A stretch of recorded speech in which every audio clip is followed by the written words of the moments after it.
All right, good morning, good evening, good night, wherever you are, and welcome to another edition of the Variety Vendor, where, we talk about more wrestling because there isn't really much, I wanted to make other videos, but so far, like, the creative juices aren't flowing.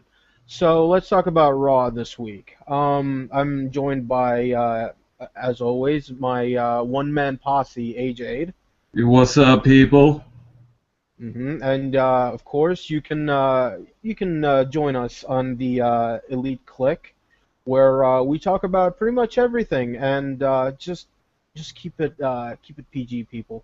Yeah, Um, it's not really PG. We just keep ignorance out of this. We have some integrity. yeah, you just keep it respectable. Yeah. Let's talk about wrestling this week and what happened. First off, Okay. we're gonna talk about Raw that was on the 8th Monday. of September. Yes, Um, and before we start, I just want to put this out there for the people. I did sure. not watch Monday Night Raw when it aired because Uh-huh. I would be because given Raw's recent track record, I Hmm. knew it was gonna be Yeah. It so. always is. It always is when it's like around football Yeah, season. when it's like around every summer, every Raw after SummerSlam, they hit Hmm. this bump for a few weeks.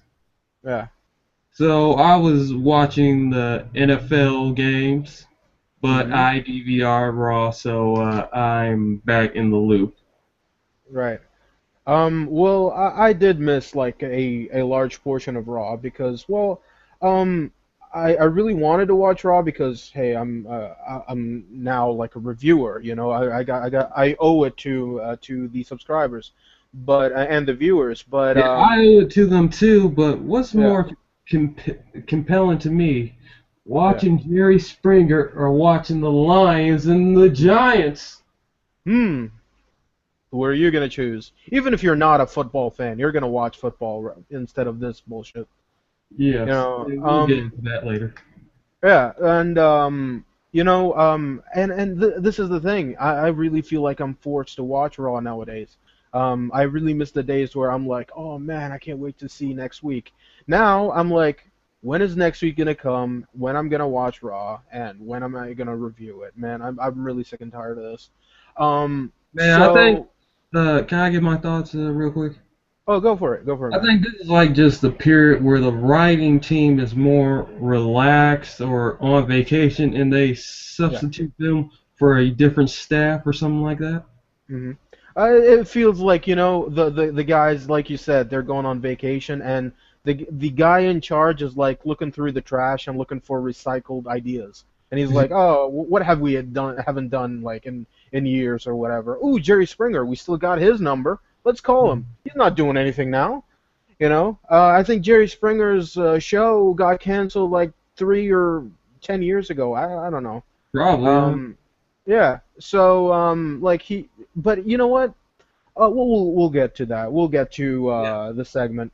All right. So Raw happened last week, and it was basically a SummerSlam. It was like the backlash for SummerSlam. Where they would redo like the main matches on the show, except Yeah. for the biggest one. Yeah. Um, The, the show started off with the cage match, Bray Wyatt versus Chris Jericho. Um, I'll just get my thoughts in really quick, and then you can go off and on it. Because there are a lot of people that are got really interesting opinions on it. So, yeah. in my opinion, this is probably the best of the Chris Jericho Bray Wyatt matches. Definitely is, yeah. And I probably, if this was a pay-per-view, I would probably rank it like 3.5, 3 and 3/4 stars. Because we were talking before, the broadcast started, that Absolutely. yeah, we were talking that this match really didn't reach that 4-star level, but still was way better than their other matches. And I really think that this should have been at SummerSlam. I don't think this should have been on Raw, especially Well, specialty match. yeah, You like you know, were saying, it shouldn't have been on Raw, maybe Night of Champions, because this has just felt rushed. But mm, since Dean Ambrose is out of the equation with Seth Rollins, they Mm. had to think of a guy who they could put in there, so they moved Roman Reigns with Yeah, Seth Rollins, but that leaves Randy Orton all by himself, so yeah. they had to give Jericho that spot. Well, maybe, but they could have done so many different things. We'll get to those segments, and I'll give you my ideas because this match, like I said, should have been at SummerSlam, and their SummerSlam match should have been at Battleground, where Bray Wyatt would win two matches. Because you're building Bray Wyatt. You're not. Yeah, yeah, but didn't Yeah. they? I don't think that's only like two pay-per-views. Yeah, and that could have been it, That could have been the end of the Bray Wyatt Jericho match because But really nobody really cared about their match, No, nobody really cared about their feud, I mean. But this match was really really good. yeah, but Jericho, Jericho has to get at least one win in this. yeah, but both matches was, Bray Wyatt is basically, capitalizing on Jericho's mistakes, you know. Right. But it's still building up Bray Wyatt. I mean, if Jericho loses, he doesn't really lose anything, you know. It doesn't matter because he's gonna go off doing his Fozzy concert. Yeah, but that perception of him just coming back to put young talent over every time he returns for a short run, that's like Yeah. hurting the fans' perception of Jericho because they already know how his feuds are gonna end.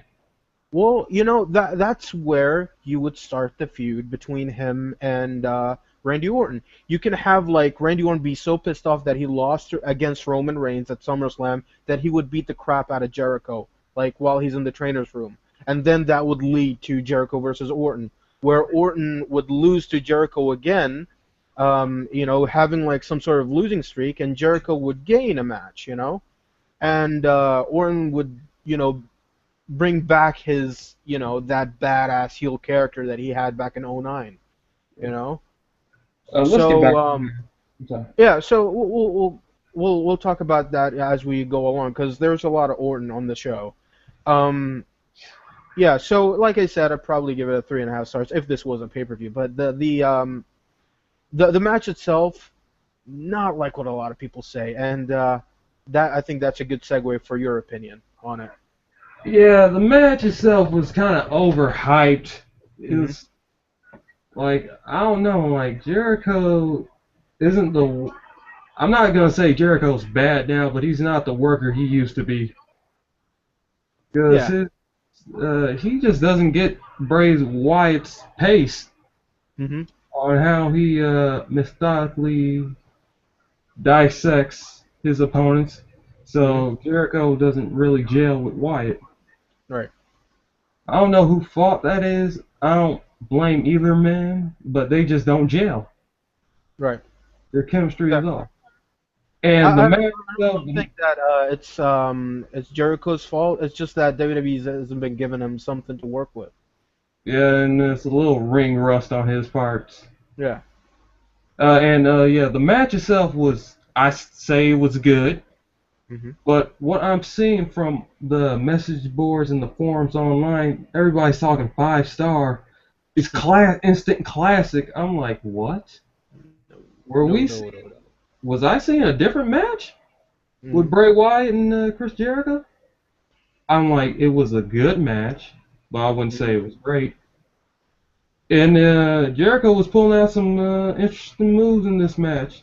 He did Right. like Frankensteiner off the top rope, and Hmm. he actually did, I think, a cross body from off the top of the steel cage. Yeah. That was I a think he was going for some sort of steamboat tomahawk chop, but it didn't work out really well for him.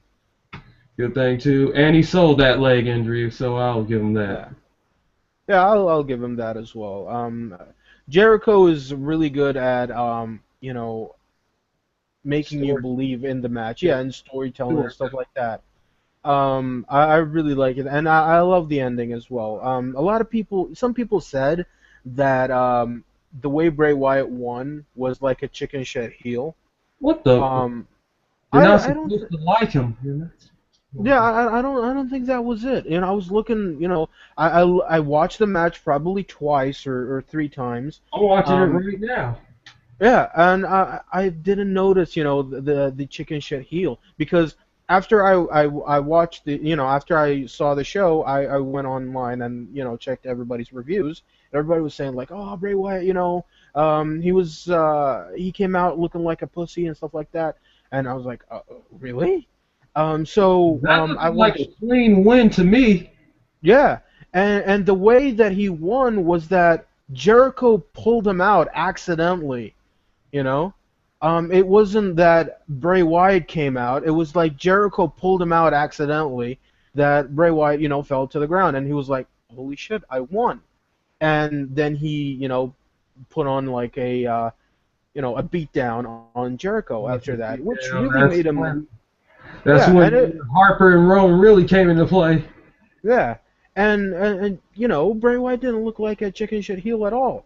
If anything, he looked like a more dominant heel. He Um, destroyed Jericho. Absolutely, and he looked the strongest he's ever looked in God knows how long, you know. So yeah, so that's our opinions on this. So Yeah, let's good move match. on. Not classic, not 5 stars, but I give it No, 3.5 stars. It was a good yeah, match, nowhere near 5 stars. Yeah, but overhyped. meh. So backstage we got the Authority. I wrote down in my notes like they had typical jibber jabber, because it's like, oh, this is good, this is best for business, blah blah blah blah blah. Uh, Nothing really Brady's not getting important. his way. Yeah, nothing really important to say with Kane in his Bruce Wayne suit. Yeah, Um, one thing to take away is that Randy Orton asked for permission to do something from Hunter. We yeah, don't know what that is at this point. basically Orton came out and said to Triple H that what he's going to do is he's going to outdo what Seth Rollins did by taking out Ambrose, and with Triple H's consent, only by Triple H's consent, and Triple H is like, go for it, Orton, and well, we'll get to that. Next, we have a hype. Oh, What? go. All right. We had a hype for WrestleMania 21 on the WWE Network. You Yeah, had I'm looking at that right now. It was Edge holding his Money in the Bank briefcase. yeah, he's holding his Money in the Bank briefcase, and I was like, it's so weird that they're not going to even mention like the He who other must not be named. contestants. Yeah, the other contestants and it would have been cool if you had like Edge come out and he's promoting that WrestleMania 21 is going to be on the WWE Network, something like that. Or had like a sit down interview where they're talking. Christian can be involved as well because we haven't seen a single hair from Christian. And it's Oh, the really sad. pre-shows. Yeah, it's really sad. I don't know. Is there like any update on Christian? Is he still with the company? No, from rumors, I'm not saying these are credible sources, just from rumors. He Yeah. may be done real soon with WWE. He may be done wrestling. Hmm. Well, I do see him retiring soon. I mean, there's nothing really for him to do anymore. But I would love for him to be a commentator because he's great on the mic. I love listening to him listening to him talk, and he's very funny. Way better than what JBL and Cole and King are doing nowadays. Because King is like recycling same jokes. Cole is just cackling at anything, and JBL is just obnoxious. I like Cole because he destroys people like casually. Oh yeah, I like it whenever Cole is given something, but it's And way that's better what when he's pisses people laughing at off more. jokes. Well, you could Yeah. destroy somebody in a casual voice, like, you're not really been doing anything since your loss after such and such. hmm What's been the problem? That's fine. I like it when Cole does that, because he brings up some really interesting ideas and stuff like that. But the problem is he's only good with whoever he's working with. He's Right. kind of like Vince McMahon or Gorilla Monsoon. They worked well with Jesse the Body Ventura or King, but Cole works better with Taz. He can't work any. He can't work, better with anybody else. I can't fully uh, agree with that. he could work well with JBL, but not anymore. They don't have that same chemistry that they had, 10 years ago. But On to the next horrible, horrible, horrible. Oh my oh god. man, Why did they even do this? I don't know even if I should talk about this because this really proves my point. Dolph Ziggler isn't a multi-dimensional character. He has no No, character. I think this hurt Dolph more than anything. It It embarrassed Dolph did. more than Miz. Yeah, it brought back memories. I remember Breaking Point of 2009 when Pat Patterson came out and cut a promo, and then Dolph Ziggler came out and he started making fun of Pat Patterson, and Pat Patterson just owned him. He was like, "Guess who was looking for you?" And he was like, "Who?" And he was like, "Nobody." And Dolph Ziggler just went in that, and it just really bothers me. And I hate it whenever Dolph Ziggler cuts a promo or it has a mic. I just hate it. It's the writers, man, because if you watch his promos on the app, they are really good. I don't know. I don't Really, I don't really. see. The thing is, I don't see what he means, because it's like he's like, I'm gonna steal the show and stuff like that. All right, we get it, but come on, you gotta have better material. Even Shawn Michaels had better material, you know. Whatever Shawn Michaels was given, people were like, oh, go out and hype up this match, and it's like, all right, I'll do it. You're gonna And have to get better writers too. yeah, and you know what? It's not even the writers. I think it's the way you deliver. No matter what you're given. Um, Well, he doesn't I really mean, have that bad of a delivery. He just talks too fast. it's not just that he talks too fast. He talks too fast that he thinks that people are listening. You know, he thinks that people are, hanging on every word that he's saying, which is not the case. You got to build yourself up to the point where everybody listens to you. You're not Jake Roberts. You're not even Randy Orton. You need, yeah, you need better material. Not even, I think if he shows the same fire to a guy like Triple H, and he says, you know what, I need better material. I need, let me write my own material or something like that. Go to his office, say something like that. Speak your mind. Then you'll get somewhere. But if you're not, then Oh my you're gonna god, I'm get pushed watching this aside. segment, Eddie, and it's horrible. It is horrible, and I don't think there's much to say about this because basically what happens is Ziggler's in the ring and he says, "Well, there's, he goes on and on. He's like A-listers and B-listers and D-listers. You gotta respect them all, and I don't think that there's any, you know, Important. yeah, you shouldn't, hack into other people's privacy and stuff like that. Well, except for Oh, one I see guy, what they one did D-Roaster. now. Okay, okay, wait. I see what they did now. They were trying to play off what the all the celebrity leak nude pictures that Yeah, the Jennifer Lawrence thing that happened. like Um, yeah. yeah, yeah. So some of the Okay, things I that happened. understand it now. That doesn't mean it was good.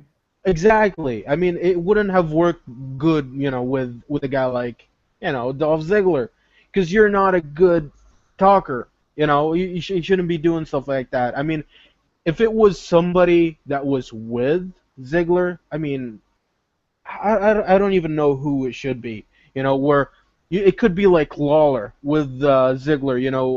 Like in the ring. He has an interview, and then Lawler can help Ziggler with the comedy because he can, both can play off each other. Because anybody that play off Lawler, when Lawler's on his game, Lawler that is on his game. yeah, when Lawler's on his game, but nowadays he has no motivation. So He still has a few quirks here and there. Like, sometimes, yeah, but mostly he's always quiet. So yeah, so let's move on. There's nothing really to talk about this. next, Ziggler just man. shows off Mrs. leaked photos where he's shaving his chest. Where I mean, come on, you're shaving your chest. Come on, Ziggler, you shave your chest. This didn't Uh, even make this. yeah. Was It this didn't make supposed any to make sense. Miz look bad, or was it supposed to make Dolph look bad? I I have cannot. no idea. I mean, next you're gonna say, "Ooh, Miz, I got pictures of Miz bleaching his hair." Come on, you Uh, know? yeah, pasta noodle head. Yeah, But DZ's my guy. But can we move on, please? I don't want. definitely, definitely. Ziggler's really shrinking in my eye right now. Um, Next, we had a Divas match. yeah, Natalia and Rosa Mendez. I don't even know why Natalia was Yeah, in the what a ring. pairing there. What a pairing. Good Yeah, job. something happened the week before where Natalia was actually she was Rosa Mendez pro. This is the idea that they're trying to do. Natalia's, Rosa Mendez is like Natalia's protege. I don't Yeah, see it. I don't see it at yeah. all. It's cool if it's on NXT because it's like a developmental, program. But on Raw, doing that, no, you shouldn't be doing that. They fought against AJ and Paige. Um, PJ, I called him PJ. yeah, Paige, whatever. Yeah, I like that. But oh Yes, man, this match lasted for like 2 minutes, and it was basically all about Paige and AJ. PJ. Paige, yeah, Paige. There you go. And basically Paige is like she's not willing to tag in AJ, and then at the end AJ tagged herself in and delivered the Widow's Peak like right away, and got the win in like 2 seconds. And well, she won for her team, but Paige is like pouting because well you shouldn't be doing that. I got Then they something had before we move on. all right. They kissed the titles, and a lot of people were talking and like, oh, that's PG lesbian crap and stuff like that. But yeah, I, I'm on the fences with this because sometimes I'm really having fun watching these two, and sometimes I'm like, oh man, can we just move on? You Yeah, know? yeah, I understand you there. Yeah, because I like Paige. She's cool, but I like them AJ. both. I like I sometimes like AJ. Sometimes when she's quirky and stuff like that. But now it's just like overdone. I just wish that she would stop being that and being like that that scrapper that she once was. Um, I'm really sick and tired of this crazy chick idea because I don't think anybody cares Crazy about that ex, anymore. crazy ex-girlfriend. Yeah, nobody cares about that anymore. They care about her. They like her for some reason. AJ, the thing is, a lot of people are like, "Oh man, AJ, I would bone her, man. She's got an amazing Can we ass and not whatever." go there with the pedo thing? Exactly, man, dude. Whenever I see her, I can't help but think, "Oh man, she reminds me of my niece." I can't. Oh No, no, man. no, no, no. I do not like that at all. But Paige, on the other hand, she seems legal. You look at her and she looks legal at least. Um, but still, the hottest girl on in the ring was, freaking Rosa Mendez. I don't Yeah. know. Yeah. Anyway, back to the point I was gonna make. Go Why for does it. what happened to the two things? What happens to the Divas division? Like during this summer, we had like three feuds. We had Hmm. Bree, Stephanie, we had Niobe, Cameron, and we had AJ and Paige. And we had Layla and Summer Rae. Yeah. Oh, we had a ton of activity in the Divas division. Yeah. What, did Kevin Dunn come back from vacation and say, no, no, no, no, no, no, no. Give Hmm. me back the booking for the Divas. Yeah. I got I was probably still doing that. Yeah. It really feels like Kevin Dunn is all over this thing. Um. and leading back to that, hmm. looking at this match right now, are they gonna be back doing the total Divas and non-Divas thing again? I It hope looks not. like that they're gonna be doing that. I have a feeling that AJ is gonna turn heel soon, and she's gonna be teaming up with Paige. The Like total, they're gonna be the anti divas. yep. Yeah, because Rosa Mendez is now on Total Divas, so they're gonna be doing that. That's gonna be the next feud. I wouldn't mind it because I really want to see Paige versus Natalia.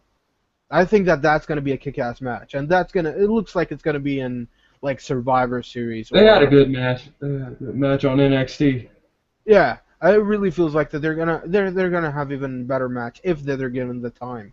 But yeah. So Next. nothing really much to say about that. So next we have Randy Orton. Well, not Randy Orton. I mean Chris Jericho in the trainer's room, and he's like telling the knee injury, and then Randy Orton comes in and beats the shit out of Jericho. Well, I wouldn't even say beat the shit out of Jericho. He was like, I'm gonna outdo what Seth Rollins did to Dean Ambrose. It's gonna look like a walk in the park. And And what he failed. Yeah, and what Randy Orton did to Jericho was like, oh, I'm gonna push him to that wall. Ugh.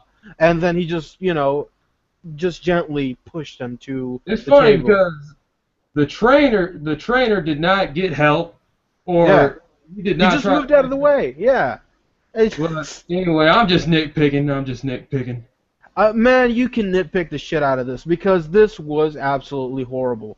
I mean, it didn't make any sense. If you're really gonna I'm make watching it right now, man. Looking at yeah. Jericho, he's looked like Peter Griffin when he got kicked in the leg. My knee. Yeah. Man, it doesn't make any sense. What Randy Orton should have done was hit Jericho like with a chair or something, and maybe put his hit him Yeah. with a chair on the knee or something. I don't know, something more Oh, devastating, not dastardly. just yeah. Well, remember that attack that Randy Orton did on Dean Ambrose backstage, him and Kane and Rollins. Is that all you got? Yeah. Now that was an attack, Yeah. not this. This was horrible. Man, I couldn't wait to press start on this. Moving Yeah, forward let's move to on. Then we have all the highlights of the night. yeah, man, this is the best promo that I've ever seen that Paul Heyman ever do.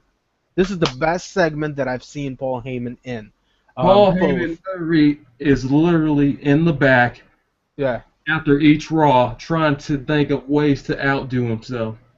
I, And I do I do see that. I do see that. I think that and like the entire week he's studying his tape. He's like, okay, what did I do wrong? What should I do even better? And you know what? Here, absolute diamond in the ring. Paul Heyman, John Cena, both had the best back and forth that I've ever seen them do. Um, the ICWs, they did not like JC, no matter what he did. They felt yeah, phony. yeah, like a lot of people, there's some people that are like, oh, we're sick and tired of Cena, talking about Make a Wish and stuff like that. But But but wait. My counter to that is the people John Cena are feuding with keep bringing up he's doing it for the kids. How is he exactly, supposed to yeah, respond to it? You want to talk exactly. about the birds and the bees? Why somebody's insulting him about doing all these charity work? hmm You're gonna hit me on my shoulder. I'm gonna rub it. I'm not going to ignore it. I'm not gonna say, I'm not gonna no sell it. You know, whenever it's brought up, you gotta talk about it. Well, So, maybe if they attack the different characteristics of him, maybe he mhm. can respond differently. Exactly. But the thing is, there's nothing else to talk about. What, you're gonna say he can't wrestle? I mean, that's the thing. Mm, It's just that was it's just proven false a passe. long time ago, but okay, it's still funny to Yeah. some. And come on. The thing is, the thing about oh, John Cena can't wrestle and stuff like that. I don't agree with that. But that's for a later video. We're gonna delve into the John Cena idea of what Yeah, the yeah. IWC Let's get thinks of back to John Cena. this great segment. All right, so this segment, absolute amazing segment. This is the best segment that I've seen all year. I love this. I keep watching it over and over again because of Let how much passion John Cena had. yeah, And I'm not. Don't mean to cut you off, but let me quote Paul Heyman real quick. go for it. Paul Heyman starts out by making his making it seem like how the kids look to John Cena as Hmm. this some type of holy spirit, Yeah, and Paul Heyman quotes, and I quote says, "They I walk through the valley of the sea nation, I will fear no thugonomics, I will fear no thugonomics." for I am the advocate of the beast incarnate, Incarnate. Brock Lesnar. Yes, sorry, I Yeah. forgot, but yeah. It was Man, it's still amazing. stuck in my head. It's amazing, absolutely amazing. I love it whenever Paul Heyman, he does those references, and I really want to It was talk a little about that, dated, but it's just, but okay. yeah, it's just, it's amazing, absolutely amazing. I can nitpick on this segment, but there are some flaws, but the awesomeness overshadows it by a million years. It's just amazing. And I just sometimes I really wonder, what if Paul Heyman was fit? What if Paul Heyman was good in the ring? What if he was a wrestler? Can you imagine of the amount of heat that Heyman would have if he was like a top wrestler? He would Well, probably be the biggest heel, since God knows who, you know? well, CM Punk's been winning this Paul Heyman Award for a while. Mhm. What the Paul Heyman Award is like a little thing that I do year by year. I give to Mhm. the best talkers. Right. But And go And, on. it's just that sometimes, yeah, like I said, like I wonder, like, what if he was like a wrestler, but you know still, I'm so happy, that he's around, but and I hope that once Lesnar leaves, Heyman stays, he doesn't go with him, because he's becoming more and more the highlight of like Raw every single week. Whenever he talks, I stop whatever I'm doing. This is like, this shows you of like how important he is to Raw, because if it's not for Heyman, I'm probably just fast forwarding. But because I'm doing reviews, I'm inclined to watch it completely. Um, like I said, this was awesome. You probably agree with me. So do you have like anything else to say about it? What do I have to say about it, man? Oh my God, the fact, uh, people, I don't even want to bring this up, but you gotta give. There was two people in that ring, and you gotta give credit to both of them for delivering this Yeah, awesome segment. exactly. Yeah. hmm And yeah, they both did their parts. And John Cena ended this segment by saying, "I'm gonna come back here next week looking for a fight, and if Brock Lesnar's not here next week, hmm I'm gonna be punching your doughy, pudgy face into hmm clay." I'm Yeah. sorry if I misquoted him, but you get the gist. Yeah, I totally get it. And you know what? There was like a moment there that I forgot to mention where Heyman was like, put that guy in his place. Tell him to shut up. That fat guy, that unemployed fat guy, tell him to shut up. The guy who says like Cena sucks every single week, do it. And there was like that little bit of tease where Cena just, stood on the apron, was about to say it, and then looked at Heyman and said, shut up, Paul Heyman. Very it kind of cheesy, but in a sense of like superhero stuff, Yeah, It was like superhero-esque, like stuff that you would read on comics, stuff that you would watch on, superhero shows like Batman, Superman, whatever, you know, where the guy is just, he just says it, but in a way that it just gives you chills, because that was it. The entire segment was just chills. Um, I I don't know. I don't know what else to say about this. This was amazing. agreed. This was I absolutely love amazing. that little truthful troll by JC. He said, "What am I gonna do? Go out there and slap these two guys on wife beaters so they hmm can tell, so they can be." Ah, God, I'm sorry, guys, I can't remember. Yeah, it was like, yeah. Do you want me to just go off on these two guys on those wife beaters, and then later on they would go on the internet and talk about how Cena sucks? Yeah, Yeah, like, cause it's true. Even if Cena turns heel, people are gonna still gripe about Cena. They're gonna be like, "Oh, Cena sucks," whatever. You think that that's the cure? Cena turns heel, that's gonna cure everything? Yeah, knowing man. the smarts these days, I mean the sheep, knowing the Yeah, sheep. like, Like imagine like Then some guy who's paralyzed for 50 years and then is like, oh, Cena turned heel, I can walk. Man, that's absolutely garbage. Um, I don't believe that. I don't care if Cena doesn't turn heel ever, but if they're gonna do it, they gotta do it right they because gotta do it big. Like they gotta do it you won't see it absolutely coming. big. Yeah. But either way, Good yeah, segment. that's Highlight. yeah, absolutely. It was the best segment of the year, in my opinion. Mm, Um, mm, I there's think I don't that know. Bray Wyatt with the chorus of kids, Hmm. John Cena. I think that was the best. It was good. That was good. That But was this is up very there. very good.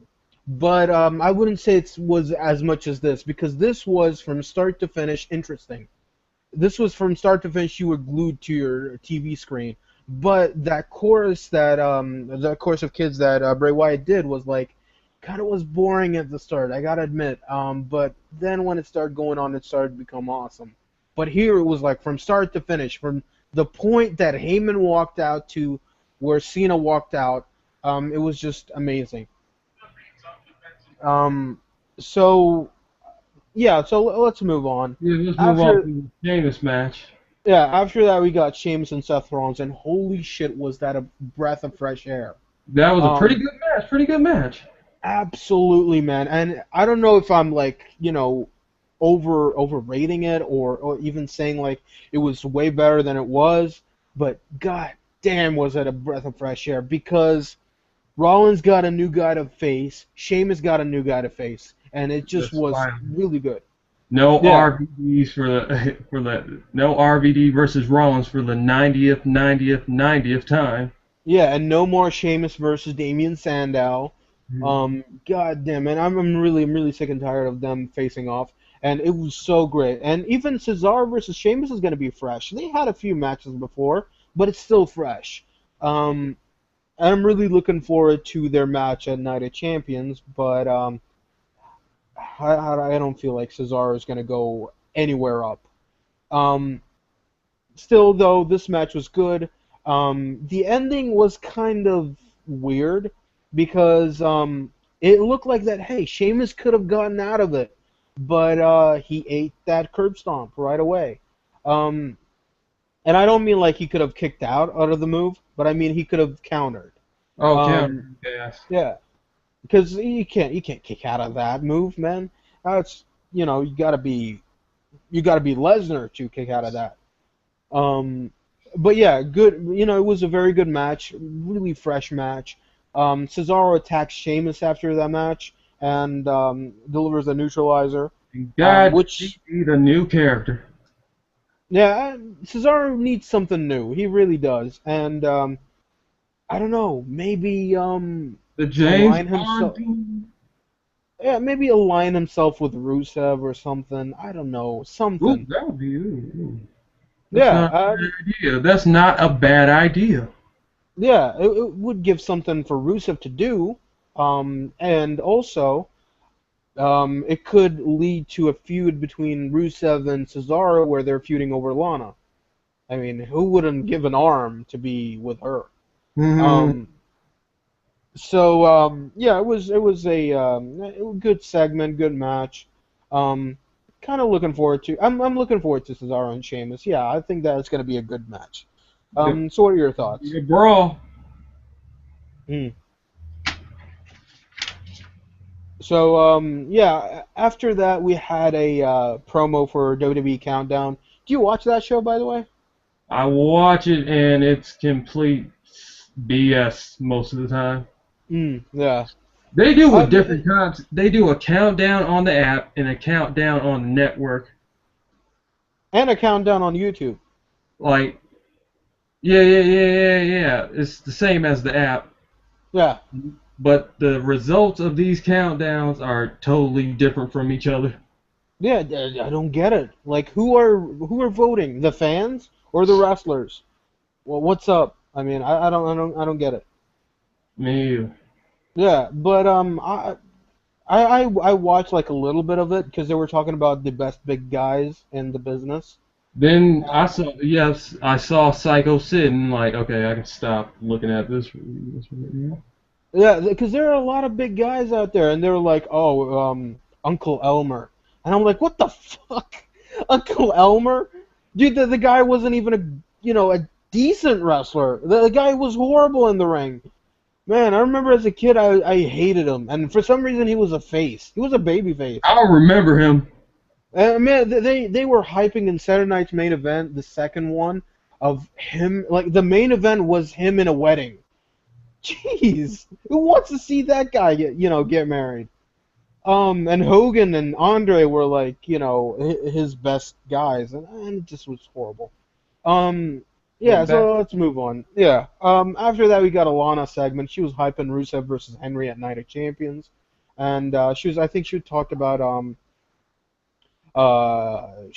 the arm wrestling match that they were gonna have on SmackDown, and ending with Vladimir Putin. yeah, And for she's a some, pretty good heel. she is a very good heel. I do like Lana. And you know, I don't know. I really don't know if this is true or not. But the Russian anthem that they played, I think it's the Soviet Union anthem. It's not the current Russian anthem. I have no Because idea. I remember I remember goddamn, what's his name? Volkov, something Volkov. God damn, I can't remember his name. Wait a Something minute, Volkov. Vladimir Kozlov, No, no, no, no, not Vladimir Kozlov. Nikolai Volkov. Volkov, The guy Nikolai, that you who? Nikolai Volkov. Nikolai Volkov. There you go. The guy who used to team up with the Iron Sheik. Nikolai Volkov. God damn, I can't remember. I wish that I really remember his name. He used to like sing the Soviet national anthem. Yep, that's him. Yeah, he used to sing that, and I kind of noticed that the similarities of that. I don't know much Russian, but I kind of noticed the similarities. So yeah, it was an okay segment. I mean, finally Lana got to talk. Like she usually just walks behind Rusev. She doesn't get that much airtime nowadays because WWE's kind of toning back on Lana's character because of all the backlash that was going on after Battleground. Um, so kind of looking forward to Rusev versus Henry because I do like big man matches Yeah, and Henry's a good big man worker too. yeah, and he can sell good moves, like the kick that Rusev does, even though that it doesn't connect most of the time. It's Henry does he sells it like a gunshot. yeah. Um, yeah, so yeah, I'm kind of looking forward to it.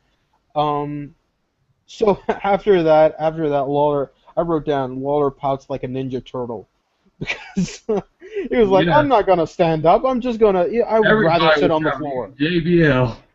Yeah, I gotta admit, Lawler cracked me up there. yeah, it was 'Cause funny, he actually sat on the floor. I thought he was just Yeah, gonna try and be funny, like, okay, he's not gonna stand up. yeah, and I was like, dude, you gotta take care of your knees. You're not that young anymore. And sure enough, a minute later, he was like, okay, I gotta get up. You know. Yeah, it was funny from Lawler because, like I Let's move said, on Lawler when he's to on his game, he's really funny. yeah. Let's move So on to the highlight of the night. yeah, oh man, The second highlight. um, this alone, if it's not for the Sheamus versus Rollins, if not for the opening cage match was good as well, if Not not for for the the Cena and amazing, Heyman promo. yeah, if not for the amazing Cena Heyman promo, this sold me on Raw completely. This sold me as Hunter being the good man to lead this company forward after Vince. Exactly. Hail Triple H. Hail Caesar. You know, it's Um, funny. It's funny. Before we even get into this, it's funny. People that enjoy the NXT show hate Triple H. I'm like, okay, what logic is that? I think they just hate him because he's a heel, not because because on Raw and on NXT he's completely different characters. Because on NXT he's like the hero. He's like, Yeah. Caesar.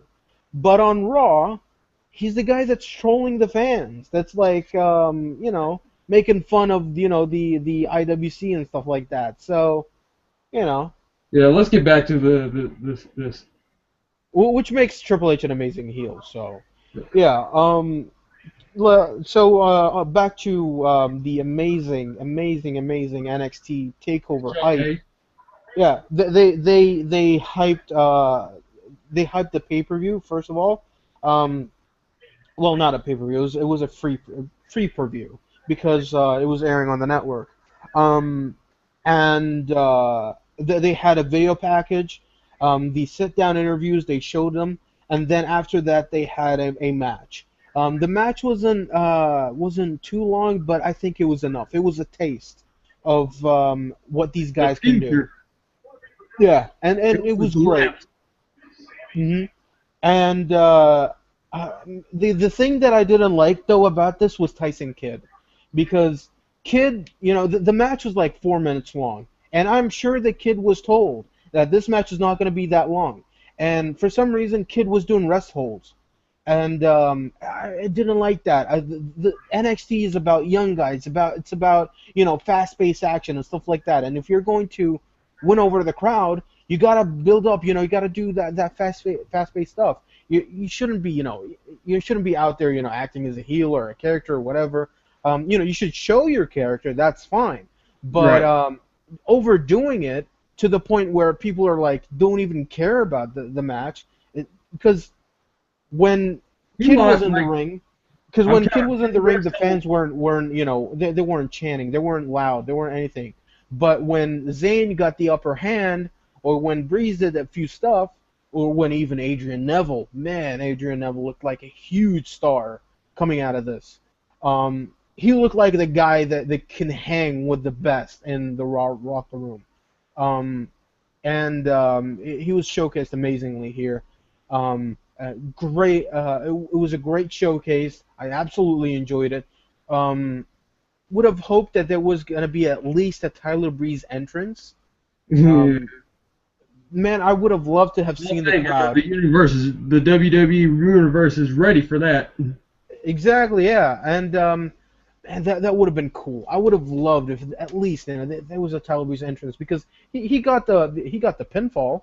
Adrian Neville pinned Tyler Breeze. So he ate it.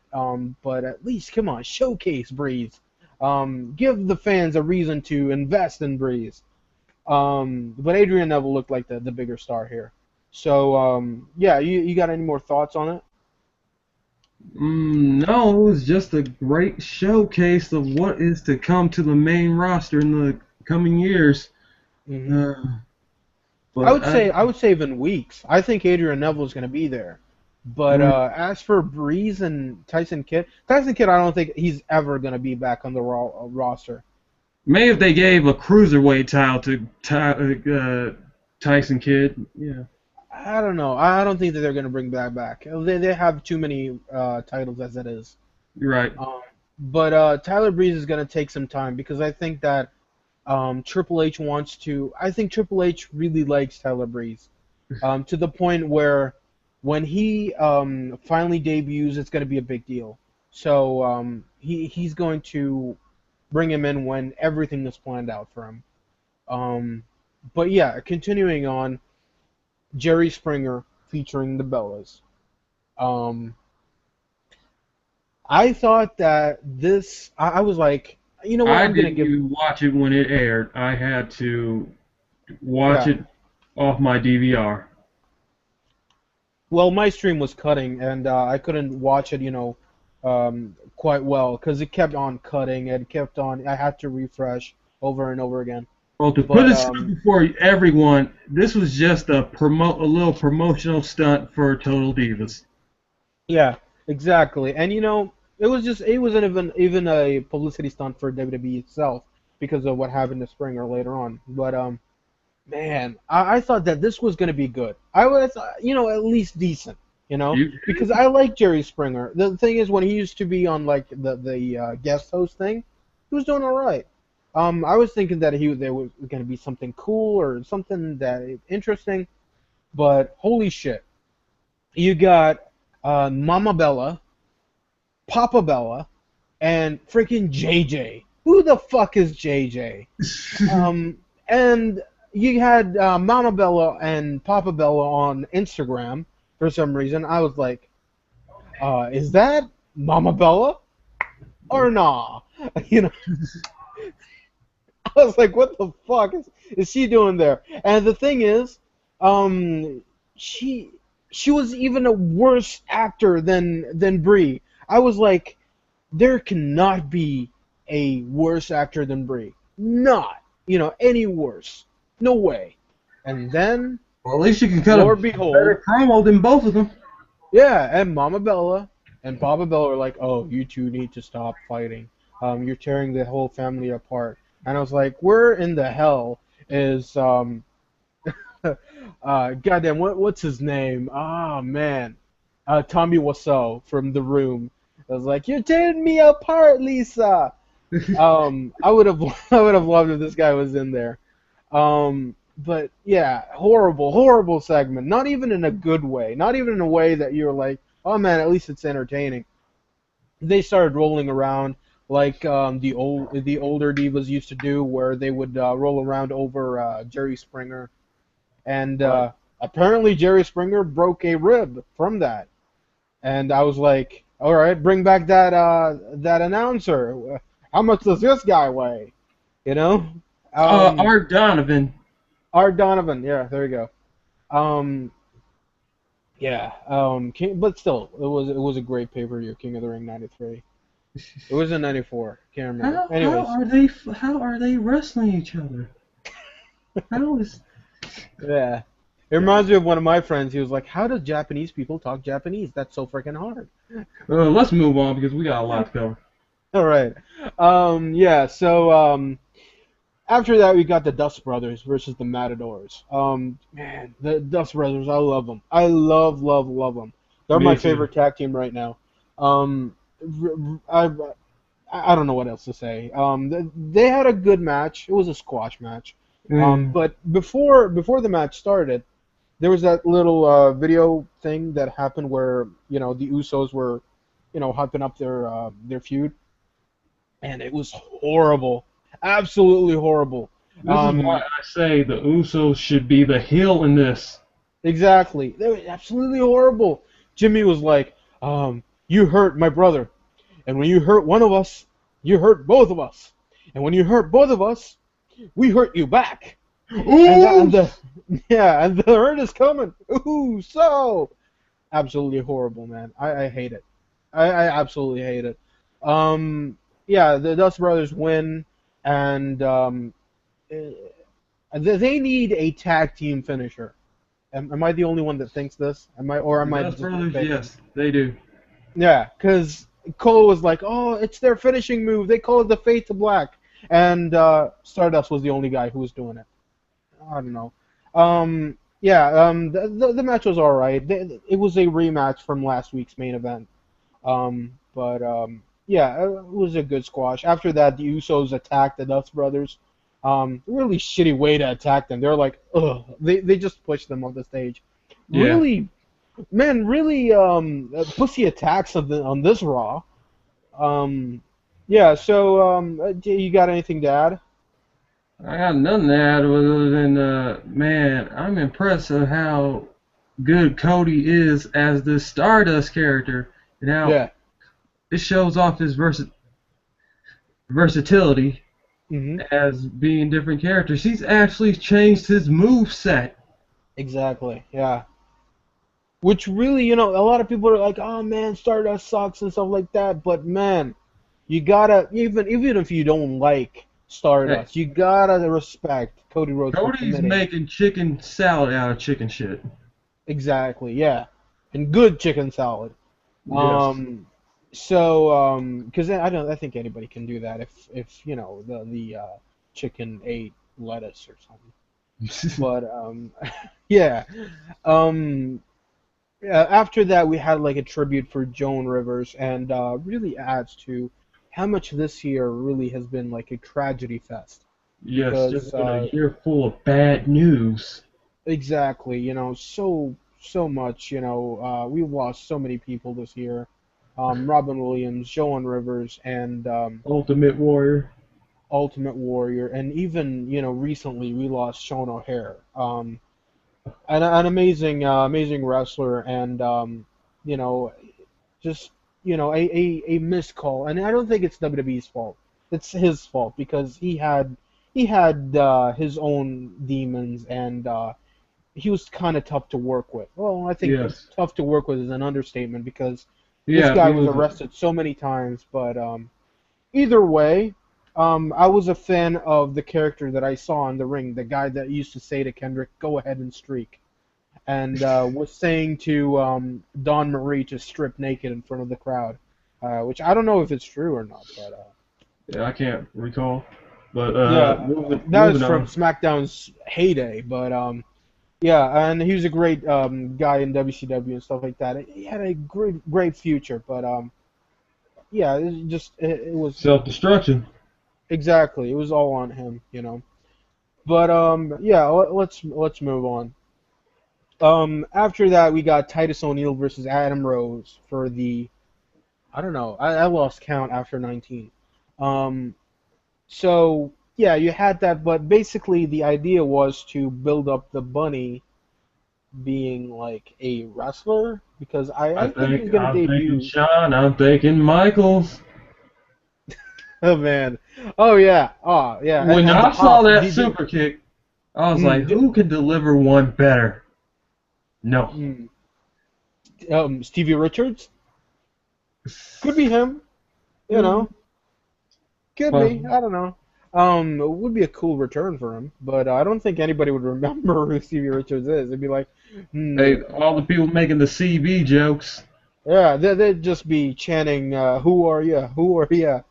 Um, but yeah, and I think he's gonna be doing his. I think the Bunny's gonna be debuting next week against Heath Slater.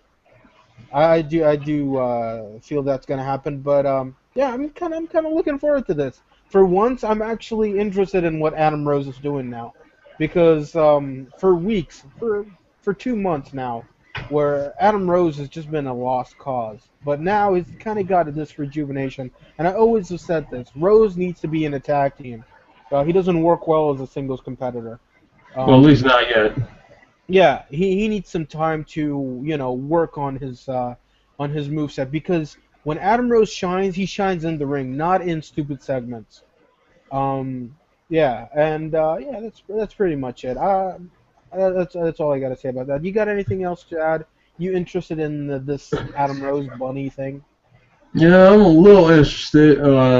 They just need to how they can put further interest in this. They should just have the bunny just doing just like Eugene, just doing different finishers. Keep Hmm. everybody guessing who it is. That, That that's way, that's a very interesting idea. I would love to see that. that That's very way, that way we might see Star one week, Rock Bottom the next week. We don't mm, know who this guy is. yeah. Would be cool if man, every single week he would come out to a different entrance.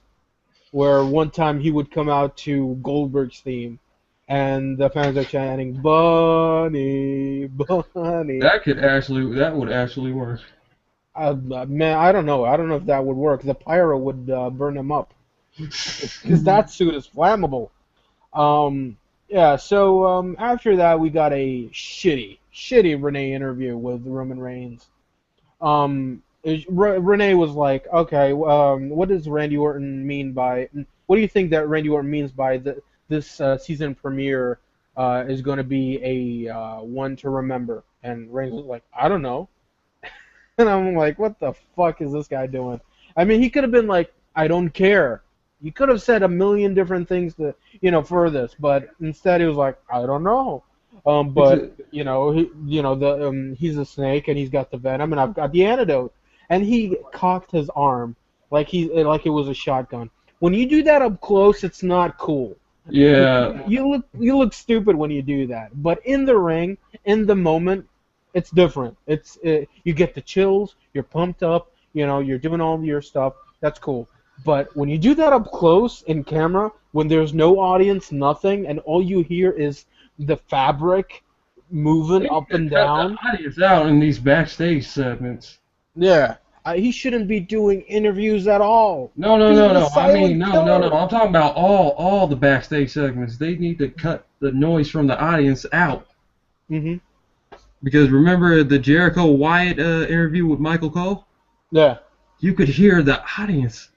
Yeah, a lot of people were. I think they were chanting boring. They need to just if they did, they could do it years ago, but they can't do it now. Mm. That Hmm. or do it like pre-taped. You know, do it pre-taped, cut out the crowd noise, and splice it into the show. Or just cut off the mics that are in the arena. Right? Yeah, do that. I would enjoy that. Would make a better experience because there are a lot of trolls in the arena. Um, Mm. yeah. So I don't know, Yeah, man. I'm probably gonna talk about this when we talk about NXT. yeah, we're When probably gonna we have to break this down in like 3 parts. Yeah, when we reach NXT, so I'm probably gonna talk about Renee because Renee's getting on my nerves lately. Oh man, come on, man, come on, man. No. Don't Booker T that shit, man. Because really, Oh, what the hell? exactly, man. Renee's really Tell getting on. me you did not just say that. It's true, it's true. But we'll get to that. Anyways, the main event is Orton versus Reigns, a rematch from SummerSlam. Not bad, Really good not bad. match. Yeah, Yeah, it started off way better than they did at SummerSlam. It really felt like they kicked it in high gear from the get go, and they were just going balls to the wall throughout yeah. this. And See, like I tell people, Roman is learning. He's gonna yeah, improve. he is improving. And the thing is, I don't have a problem with his in ring ability. You know, I just yeah. have a problem with the way he's carrying himself as a character. You Hey, know? Eddie, I gotta say something important. Like, it's funny because all his fans, some of his internet fans, turned his back on him because they thought he was exposed during SummerSlam. Mm. I was like, what? Because he didn't Uh, have a good he night. he was exposed in Battleground, I think, when you had him go to toe with John Cena. Because the thing was, Cena's a good person to work with when you want to know what you need to improve on. And yeah, people may not like me saying that. and the thing is, Roman really has problem communicating in the ring. That's a problem, you know. The only thing he can do is his, 5 moves of doom, but doesn't matter. Still, Anyway, this is this match was really good. Would have, overshadowed their SummerSlam match, if the ending was better. yes. Because they could have had the ending happen and then afterwards have, the Authority interfere because this is the end of Reigns versus Orton. You can have Reigns go over, or Orton go over. It doesn't matter because these guys are going to be going off to different feuds. But what happened was Orton signed, he waved to the back, Signal. and yeah, Kane and Rollins came out. Then you had the crew come out, and I was like, who are these guys? I didn't even know that they were the crew. They came out and they lowered the steel cage, and it looked like that Roman Reigns had the upper hand for a bit, but Rollins hit an amazing crossbody. That was a freaking crossbody. Yes. Yeah, Oh from my the God, top I of the did not cage. even see. I don't think anybody was paying attention to him climbing the. Oh yeah, I was paying attention to him climbing the cage. Hmm.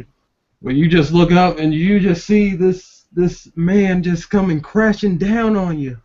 Yeah, from the top of the screen, out of nowhere, he just came out, and I was like, where the hell did he come from?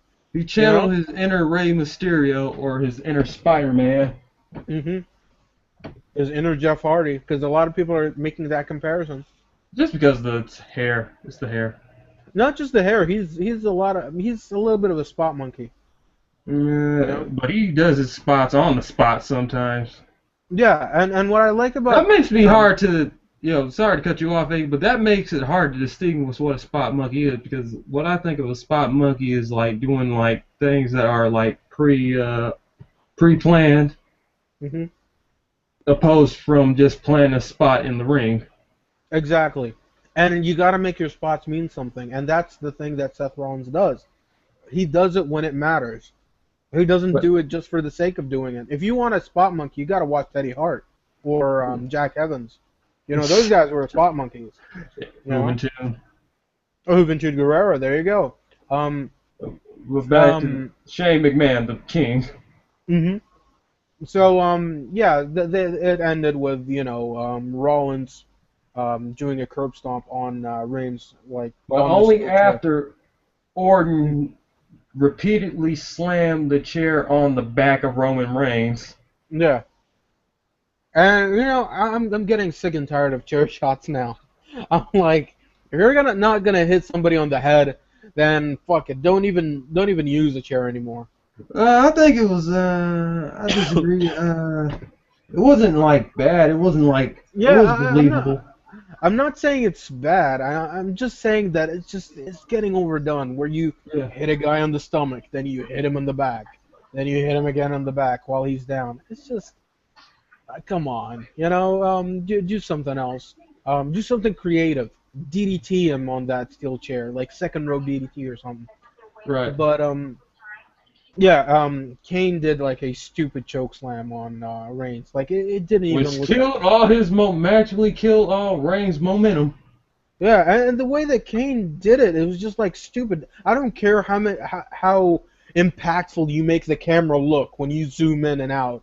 It still looks like shit. Kane hasn't he hasn't delivered a good choke slam in like 2 or 3 years. Um, but yeah, either way, it made Rollins look strong, because he got to take out Reigns, or so we thought. Oh, so Um, we thought. Damn it, booking. Yeah, but we'll get to that. I think that's it for Raw. You Yeah, got next anything is else to Impact. add on Raw? No, it was there was more. It wasn't as horrible as the last 2 weeks. It was bad, but there was still highlights that you can enjoy. Yeah. Oh yeah, I think this Raw was probably the best Raw we've seen in 3,2 months. 2 months. Oh, okay. Yeah, probably 2 months, cause I say 3 weeks. I think 3 weeks. three yeah three. I would definitely say 3 weeks, but I don't even remember what happened 2 months ago. Um, but yeah, that's it for Raw. Moving on to Impact. Let's move on to Impact. Do you want to like break this down? Like stop right here, leave it, or do you want to continue to do it because we are gonna go over 2 hours, my friend? Well, we can do that in like the entire video. I don't know. Okay. All right.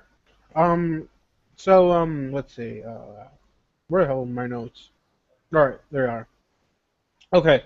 So the show started off with yeah, they had the national anthem. Was it the national anthem? I Yes. remember the Marines were out there. They had them out there, and it was basically they were talking about it because it was like the eve of September 11th, Yeah. and yeah, I would have liked it if they made it like that themed show where they would talk about it, talk more about it, let it be like that much more dramatic. But yeah, then either way, after that they had Chris Melendez come out, and he was gonna do his debut against DJ Zima. Yeah. DJZ. Mm. It was a good squash match. Yeah. It's funny. A lot of people say that, oh, Chris Melendez, he's amazing or whatever. It's a good feel-good story and stuff like that. Um, the thing is, I think that a lot of people are just going to, no matter what Chris Melendez does from now on, a lot of people are just going to let him, you know, pass, and like they're gonna be like, oh, you know what, that was cool, whatever. Even no matter what he does, even whatever he does is shit, and they're gonna give him a pass because oh, he was a war veteran, and you know He's an amputee. But I still would judge, no matter who you are, on like whatever you do. Like, if you're on that TV screen, you're going to be judged on what you can do and cannot do. And if you cannot do that, you shouldn't be doing that. I mean, if this is all about sympathy, then he shouldn't be in the wrestling business. You know, if it's all about sympathy, then fuck it. Let's strip Bobby Lashley from the world title and give him to Chris Melendez. Um, but either way, I think he had a good showing. He had a good showing in the match. He looks like that he's got some potential. They are playing a lot on that feel good story where this guy, came from he's a veteran, came back from Iraq, is an amputee, just fulfilling his dream. I think it would work way, Hmm. way, way better if they slow down on that, It like sounds like not too much, mine's the because amputee. It sounds like what they were trying to do with Gunner, but then management completely forgot his push. exactly, yeah. And man, why don't you have Gunner with this guy? And why did Chris Melendez come out on his own? Why didn't Team 3D accompany him to the ring? And then after the match, hoist him up on their shoulders. You know? Give him that rub. Help him out right there, But, and plus it would hype the main event even more. But either way, it was handled all right. I Yeah. think what they did was good. DJ Zima helped this guy out really well. Not such a long match, and it didn't show many flaws from Chris Melendez. And yeah, it was all right. You got anything to add? No, because not really. Nope. All right. After that, we got, like I wrote here, a long ass promo by Robert Roode. Oh Um, man, oh man, was it me or was he channeling his inner John Cena? oh man, It I sounded like Cena was in the back, or the guy who writes the corny stuff for Cena was writing for Robert Roode. I wouldn't be surprised. I wouldn't be surprised at all. I'm And not knocking Robert Roode because I am a fan of him, but he just comes off as like as a Force babyface. babyface. Yes, as a forced babyface, he's cutting all Yeah, these never give up promos like I'm here because I sleep yeah, in. Yeah, yeah, okay. Okay, man. Okay, Cena 2.5. yeah. Um, man, and when the fuck did he and Eric Young become so buddy buddy? I don't get Yes. it. I don't get it. I know you're a baby face, but don't act like none of that in the past happened. Yeah, it's like they were, like nothing happened in their past. Like they I were mean, always good. it would have worked out better if it was Eric Young being the one coming out first, talking about it's all good, we buried a hatchet, because Eric Young is a believable babyface.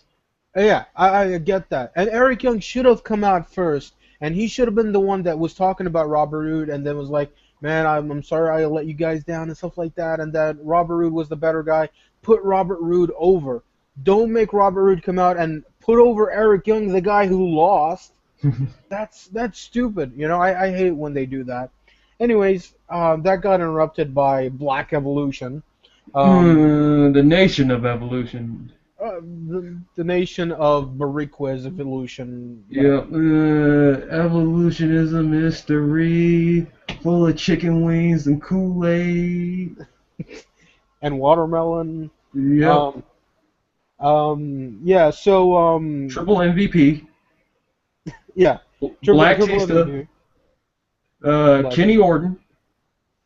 Kenny Orton, yeah, the Legend Killer. Black Tista. Mm.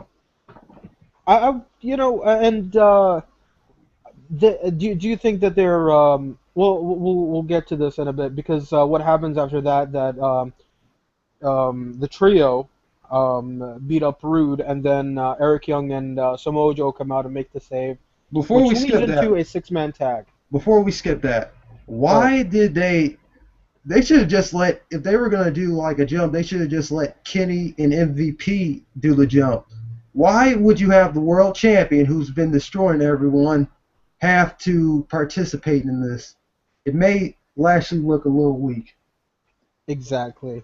Man, I was thinking that same thing. That's the reason why I wanted to move on to the match, because I was going to talk about that. Because I really think that I was going to ask you this: is Bobby Lashley overexposed? He's starting to get there. Yeah, and I think to the point where they're just putting him out there, in tag matches, in 6-man tags, and stuff like that, Yeah, I'm where gonna he give. doesn't need to be in the matches. Yeah, I want to give MVP credit. He's been acting as a good mouthpiece, making sure he doesn't talk. Definitely, yeah. But the thing is that the thing is MVP is he's good at that, but he's been jobbing way too much. He could do so much more. I would love for him to feud with Eric Young or Samoa Joe. That would be fresh matches for them. That would be cool. MVP versus Joe, or what about Kenny King versus Samoa Joe for the X title? You That would know, be good. that would be good. At least it would give Kenny King something to do. I mean, when was the last time have you seen Kenny King in the ring, wrestling besides this match? I don't remember. I remember the brawl with Rude. Yeah. That was And probably. he was an accessory. He wasn't even in the ring. He wasn't even like part of the match. Yeah, Um, no, he was acting on MVP's behalf. yeah, but I would have loved it if like backstage those three guys, beat up Eric Young, and then it's like Joe and Rude versus MVP and Kenny King. Yeah, You know? like what happened to the Austin Air? What happened to the Aries and the MVP? I mean, Aries and Kenny King feud that was supposed to take place in Mm. 2013 last year. It was dropped. It was dropped for better storylines, quote unquote. Um, And repackaging Kenny King, which they did not do. mhm. Only thing they did was just put him in a suit and call him the King of the Night. He's the same Yeah. damn character.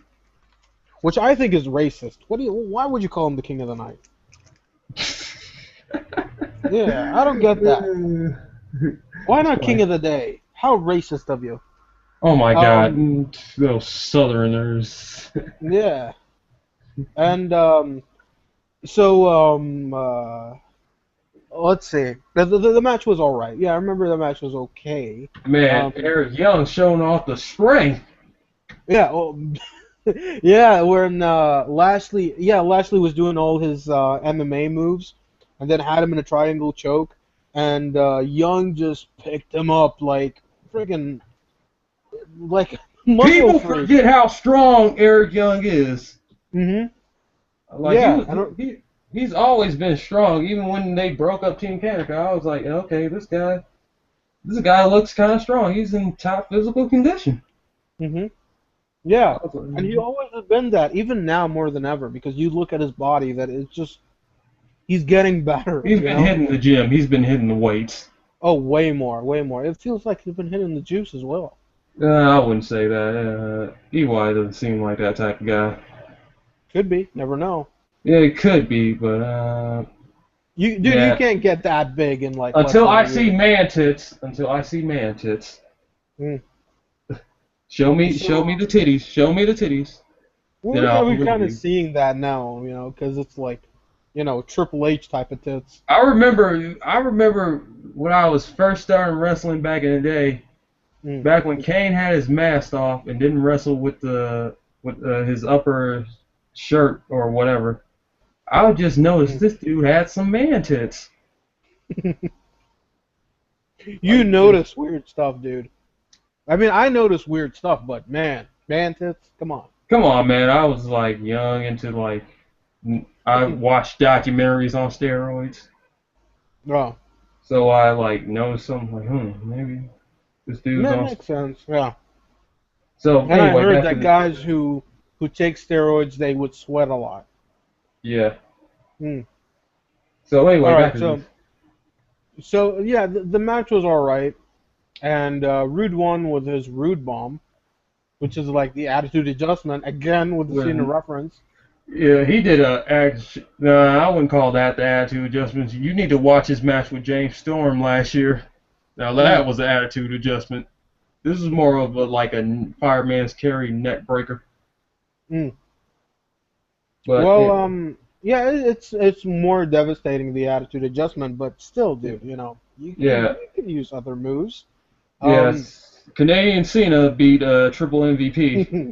Yeah. Um, man, WrestleMania 22 all over again. Yes. Um, Oh my God. What a match! What a so after that we got backstage. Brittany was talking to Gunner about Samuel Shaw. He's like, is he single? Is he seeing That broke anybody? my heart. That broke my heart. Absolutely stupid, man. Pretty, And pretty and dumb. and Gunner was like, all right, I'm gonna talk to Samuel Shaw about this. I'm gonna see if he's interested or whatever. Man, And my Brittany, homie Gunner. yeah, there was a lot of matchmaking going on here. Yeah. Especially with with Impact, a lot of matchmaking going on nowadays. I You're don't know more why. interested. Yeah. You're Yeah. more interested in Samuel Shaw than Gunner. Mm, I don't Um, get it. yeah, I'm just gonna Um, leave that one alone. Oh but yeah, yeah, and one thing that pisses me off, Gunner became my favorite TNA wrestler earlier this year after the promo he cut in London. mm, I, yeah, for me to be like to get into you, I gotta hear your character, and hear you talk first. Because I mm. wasn't into Bobby Roode until I heard him cut a promo back in '07. Oh man, yeah. Then when I heard him, I was like, oh my God, this guy can be a top heel in this company. He could be the face of the company, you Yes. know. Then when I And heard, yeah, yeah, go ahead, because it's rude. We're gonna go I back no, in yeah. time. With Rude, yeah, I was gonna say that Rude was the thing is with Rude, he's always an amazing heel. He can never work a good face, He unless was, he's in a tag team. yes, Yeah, when he was with James Storm, that was fine. But that time, Storm was cutting the most of the promos, and he was overshadowing Rude, I would say. me too. People tend to forget that how Yeah, underrated James Storm is. Well, okay, yeah, back together. back Yeah, that together. promo he cut in London made me look at him as a top star and a future TNA World Heavyweight Champion. Yeah. And it hurts me to see that management has like lost interest. Yeah, And when he was starting to get over with the fans after the during the James Storm feud, right. And like that was the and, best and, feud in the company. and you know what? I think that Gunner can still be that top guy, and I think that TNA might make him that top guy because um I don't think Rude is gonna beat Lashley at No Surrender next week.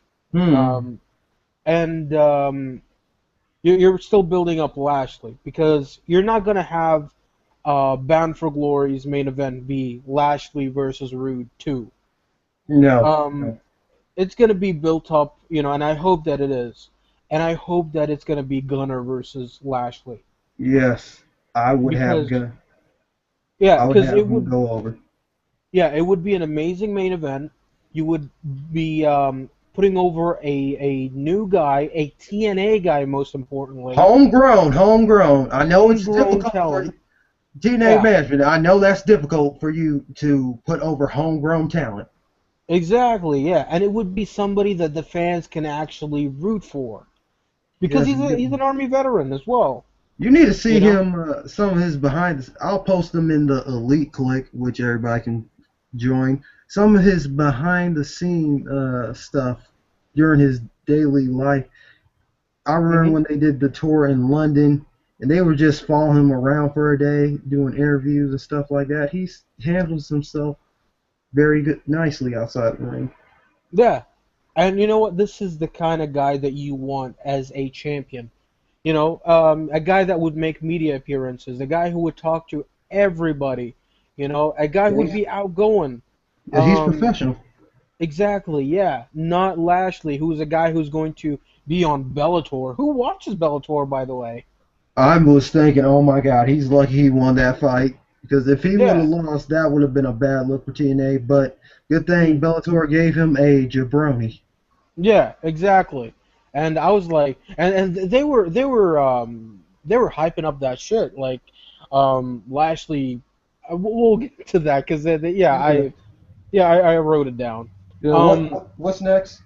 All right. After that, we got the bromance in Velvet Sky with Angelina Love and God, DJ Zema this was versus the the Menagerie. okay. If it wasn't for the menagerie, this would be a piss break for me. Yeah, Hearing those exactly. first four names, like Mm. this match made me a Crazy Steve fan for life. Yeah, I do like Crazy Steve. I really do like Robbie E. He's a very fun character. I don't understand why a lot of people hate him. I I don't really like. like I really like Robbie. He's a great comedy act, and Nux was amazing here, man. Yes, He was pulling off shit out of the ass, and I was looking at him. I was reminded by Hillbilly Jim of how fun he was. You know, I was like, yeah, exactly. This is what you need to be doing. Because even I though the remember, storyline makes no sense at the moment. yeah, I don't even think that there's a storyline now. Are we I mean, supposed to believe we're supposed to feel bad for Nux after he tried to take over TNA a year ago? I think people watching TNA have a short attention span. They don't Uh, remember any of that. They don't even remember that Magnus was champion. Um, I wish I could forget. yeah. So I don't think that that's a problem now. But either way, the Menagerie is a fun act right now. Rebel is a horrible wrestler. She's a very athletic. I'll give yeah. her that. But she's horrible. I mean, Yes. she tried doing stuff and she would just fuck up or be too slow. Um, I mean, if she's still training, that's fine. But you know, you should let her train first before getting into on TV. Um, but man, she was horrible. She's making Velvet Sky look good, and you Oh gotta God, work really no. hard to do that. The ending was very noteworthy because Velvet rolled up Rebel and pulled the tights pretty Not strong. before, yeah, not before Crazy Steve got a lip lock on old Velvet Sky, Shucky Ducky.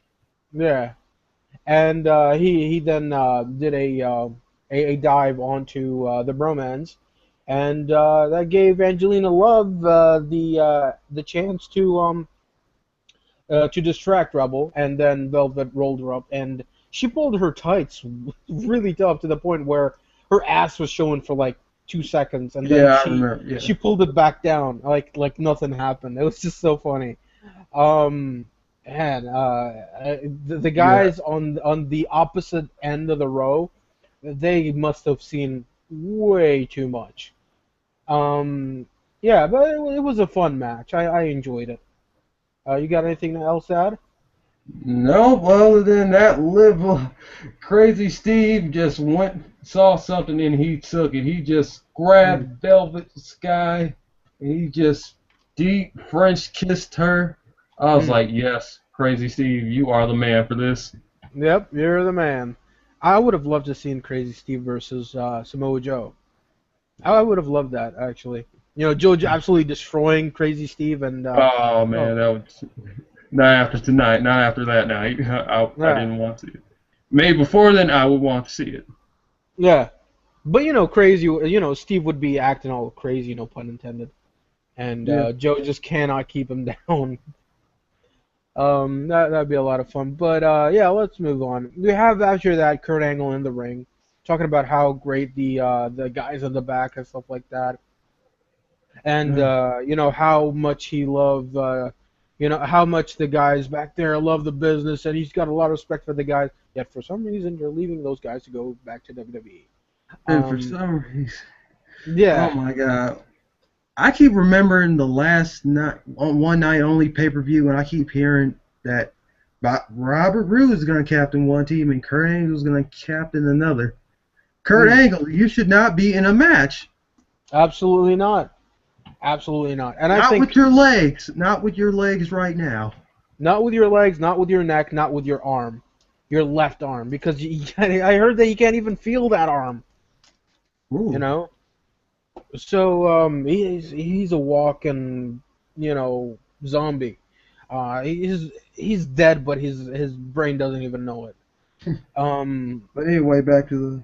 yeah. So after that, he was talking about how much those guys, you know, have a lot of respect for TNA and stuff like that. brought out EC3 and said, EC3 was like, I can't even remember what happened, what they said to each other. I think EC3 was like, you got to respect me and you got to apologize and stuff like that. And then Angle put him in a match against Rhino in a No, straight fight. well, not before Angle said something about I'm going to kick your ass, which Mm. had me reply like, Kurt, with what leg? No, With what EC3 leg? said that. Actually, EC3 said that to Kurt Angle. He was like, I took you out before, and I will take you out again for good this time. Then Kurt said, "I'll kick your ass when I get back." Oh, Kurt, you have no legs. How are you gonna kick his ass? he's gonna use a string. I don't know. But yeah. Then after that, we got EC3 in his hot pink pants against Rhino. Hey, Um, those were a fashion statement, mister. yeah, Takes a real man to wear pink. does take a real man to wear pink, but not that type of pink. Yeah, but he was Um, kicking ass. Yeah, it was definitely kicking ass, and I don't understand it. Why have this match here? Why not save it for No No, Surrender? yeah. Yeah, because EC3 has nothing to do on No Surrender, you know. And this thing has been hyped up well, so you could save it for the free preview.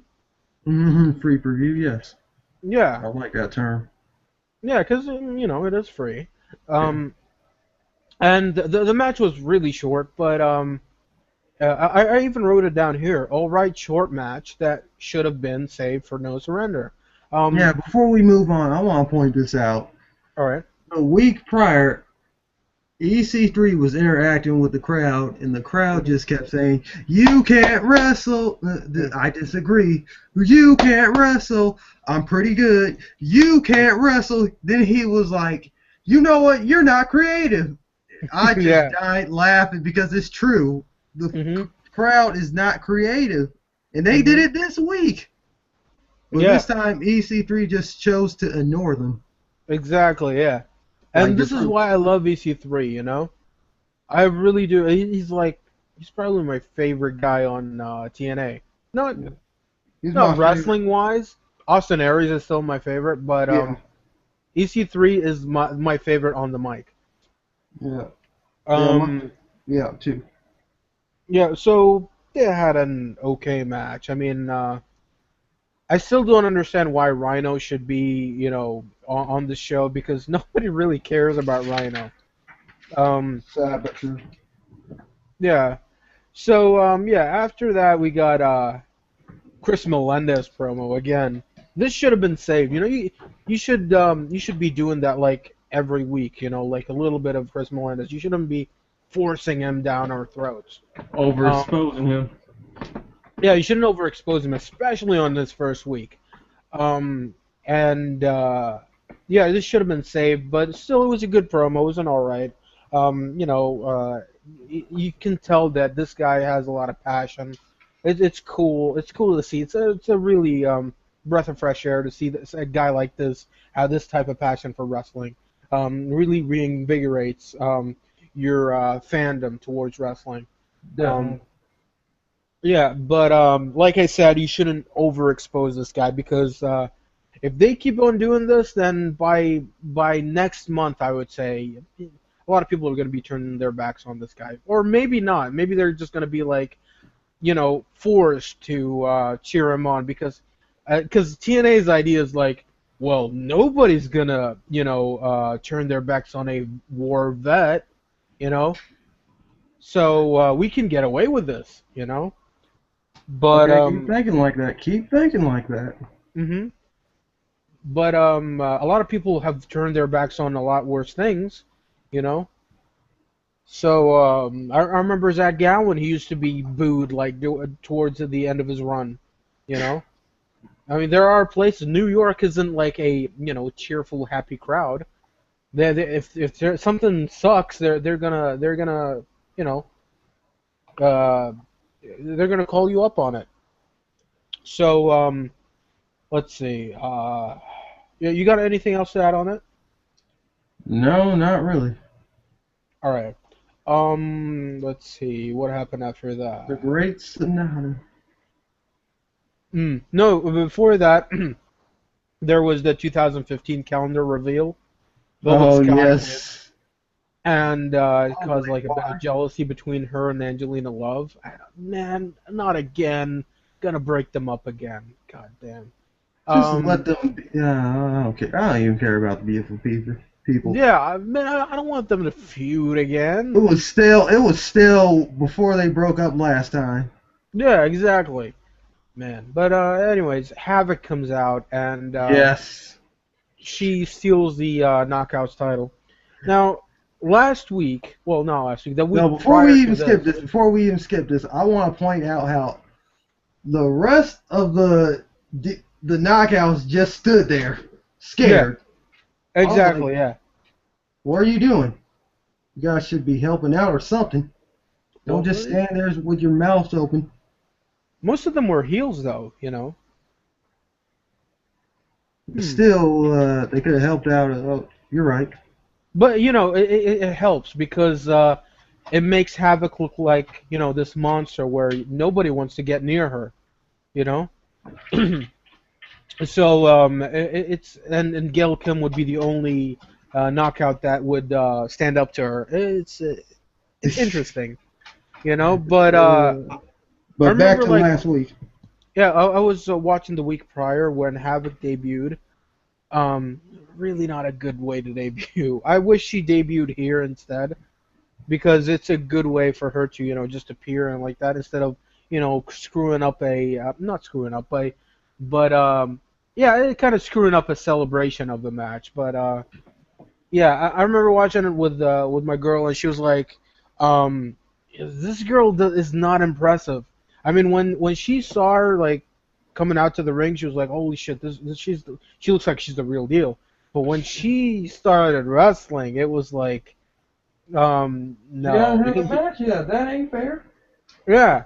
Well, I've seen some of her matches on the indies, and basically she's a punching bag to guys who like just beat her up, beat her up, beat her up, and at the end she would John Cena the whole thing, you know? She used to. If you need to see her against the chicks. She would abuse them. Yeah, I do see that. I kind of see that. I haven't seen much of her, um, but I'm still kind of skeptical on her. I really hope that she does surprise me. I really hope that she does deliver. And come on, Gail Kim, Gail Kim is a great wrestler. You can't fuck up with Gail Kim. Yes. So It's time for a yeah, squash match, though. hmm yeah, but I'm looking forward to this. I I, do you think that Gil, do you like think they're that doing. they're pushing Havoc way too hard though? No, not really. They're not exposing her yet because she's been doing the job she's supposed to, kick ass and Hmm. leave. Right. When I saw Gail Kim running, looking for Jessica Havoc, I was thinking like, Gail, no, Mm. don't do it. You're just running into a ass whooping. Yeah. Yeah. It reminds me of when Big E No, Langston. don't do it. You're not ready. It reminds me when Big E Langston would charge the ring to stop Rusev or something. Yeah, and they got his ass kicked after that. Yes. And Ah. Gail did get her ass kicked. Hmm. Well, after that we got yeah, Storm and Sonata, quote unquote awakening Manic. Basically they're in the cabin in the woods and they're um they're enlightening Manic, which I'm trying basically to means remember. I'm trying to figure out what movie is this from because this is a reference from somewhere. it feels like yeah, Texas Chainsaw Massacre or something. Yeah. Yeah, or The Hills Have Eyes or something. Oh, okay. So okay, I see now. Yeah, it's stuff like that. But the comparison that I see is I don't the see it Wyatt though. family. They're even using the same cabin that Bray Wyatt used when he was doing his earlier promos. Eh, I think Storm's too established for that comparison. Hmm. Well, they were doing a That's lot just of that, me. They did that with Willow, and yeah, when we know how that worked out. The Mad Hatter gimmick. Hmm. Um, I'm interested in this because Me, me too. because the thing is it is cheesy, but it's different. But You know, Storm, it's Storm. it's Storm. I do like Storm, but more than that, it's different.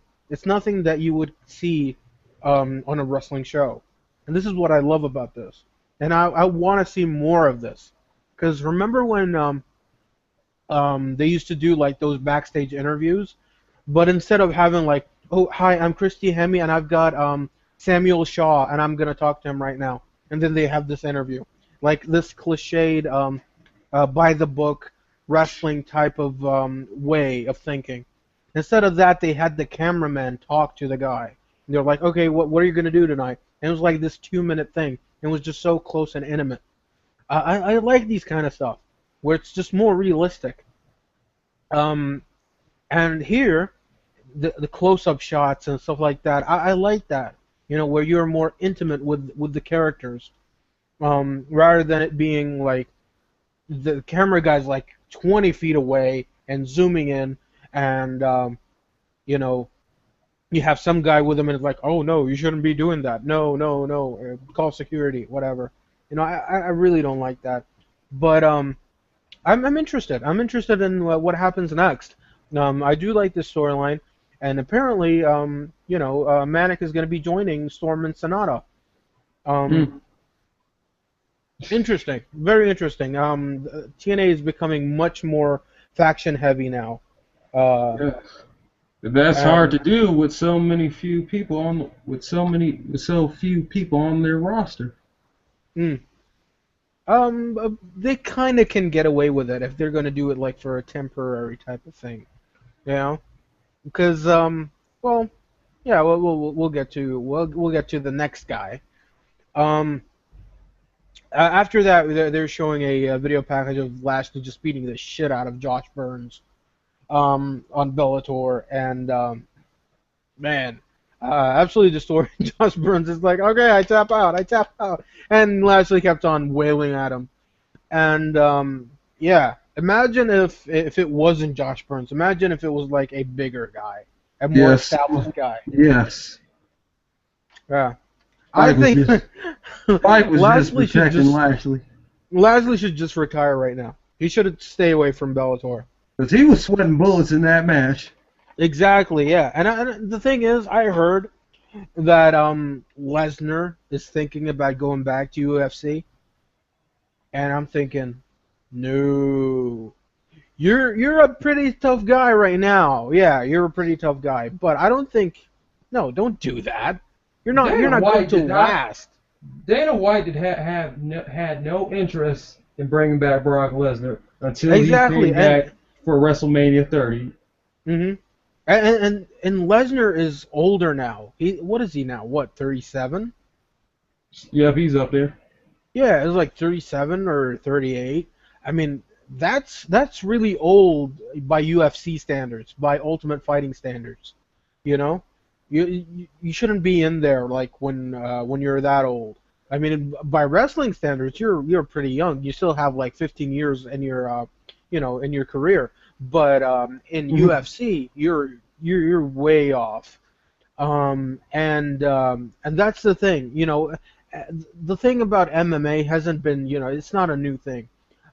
You go back to like the 70s and the early 80s with Antonio Inoki fighting Muhammad Ali. That guy was legit. That's different. But Antonio Inoki still lost to guys. I remember that Russian guy.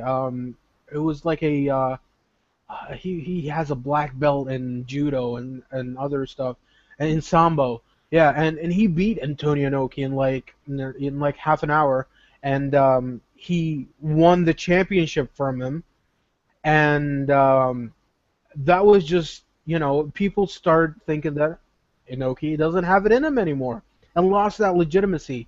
So if you do that with Lashley, who is nowhere near Eddie, Antonio continue. Inoki, I'm taking a break for a second. yeah, sure. And yeah, so Lashley's nowhere near Antonio Inoki, and nor is Lesnar. So, they shouldn't be thinking about doing stuff like that. So just focus on your strengths and keep it simple. And Lashley needs to maintain that aura by and not, and this goes on to TNA. They need to keep him away from Bellator. If they're gonna put him on Bellator, that's fine. If it's like once a year or so, and facing against the same scrubs, that's fine. And as for wrestling, keep it at minimum. Don't put him in tag team matches and stuff like that. Maintain that aura. So yeah, that's my opinion on that. Um, all right, so after that we got James Storm and the Great Sonata. Don't know what's so great about him, but he faced Austin We're Aries the and Karate Kids. We're the Three Ninjas mask. mm, yeah, Austin Aries and Tajiri. What do you think of Tajiri now? Oh my God, I used to like Tajiri. I can't say I loved him. I'm not gonna lie. Mm, He was good in the ring. He was so crisp. He hmm had a good plethora of kicks and nice little springboard elbows. But hmm now, oh my No God, springboard. yes, springboard elbows. But now he looks so old and out of shape. Yeah, and he's not doing the springboards anymore. No, he can't. Yeah, if he does it, he's just gonna throw his hip out. And another thing is that he's not as fluent as he once was. He tried doing the tarantula on James Storm, and he could not hook that thing up. And Yeah, thanks, he re Storm helped him out. yeah, Storm, Stormy doesn't even know what Tajiri's doing. He's like, "What the hell are you doing? What are Yeah, you do doing?" most of the work. Yeah. Yeah, and when he did it to Sonata, Sonata, actually, applied it pretty well. Helped Tajiri apply it. Um, and man, I even wrote it down here that it was absolutely disappointing, and it's so sad seeing how Tajiri have become. It's like he's not even half of what he once was. Um, so yeah, nothing much to say about this. Sonata beat Tajiri by super kicking him, and it's a better finisher than the moonsault that he used to do. Because nowadays you got to do 50,000 flips to get a believable win. But Right. but it Just was a have a good. bunch of moonsaults. Yeah, but it was an all right match. Austin Aries tried his best. Storm was still playing that character, and Sonata, I think he was too methodical here, and Tajiri was so out of shape. Um, yeah, so that's pretty much it about that. You got anything else to add? Nope, not at all. All right, so backstage, the Hardys hype up the main event, and yeah, that's pretty much it. They were like, "Oh, we're gonna win tonight." After that, Havoc and Gail Kim are brawling backstage that spill out to the arena, Oh and my God. I said it before, I'll say it again. Gail was mm, just looking for a good old ass whooping. yeah, Too bad I, she was the one that got her ass whooped. mm, well, you know what? I didn't care for this. I still think that this should have been I also. liked it a little bit because it This should have shows been that held. Havoc is dangerous. But this should have been held for 2 weeks from now. After Havoc wins the number one contendership, then the week after that, they would start the brawl backstage, or like Gail Kim is doing an interview, and then Havoc beats up Gail, and then they would fight backstage into the arena and stuff like that. But during this, I was much more interested in what was gonna be showing after Impact, and that's I Am Evil Knievel. Because there was like right in the corner it said like next we're showing Evil Knievel, and I was like, ooh, that's cool. And I wasn't even paying attention to the match to the brawl.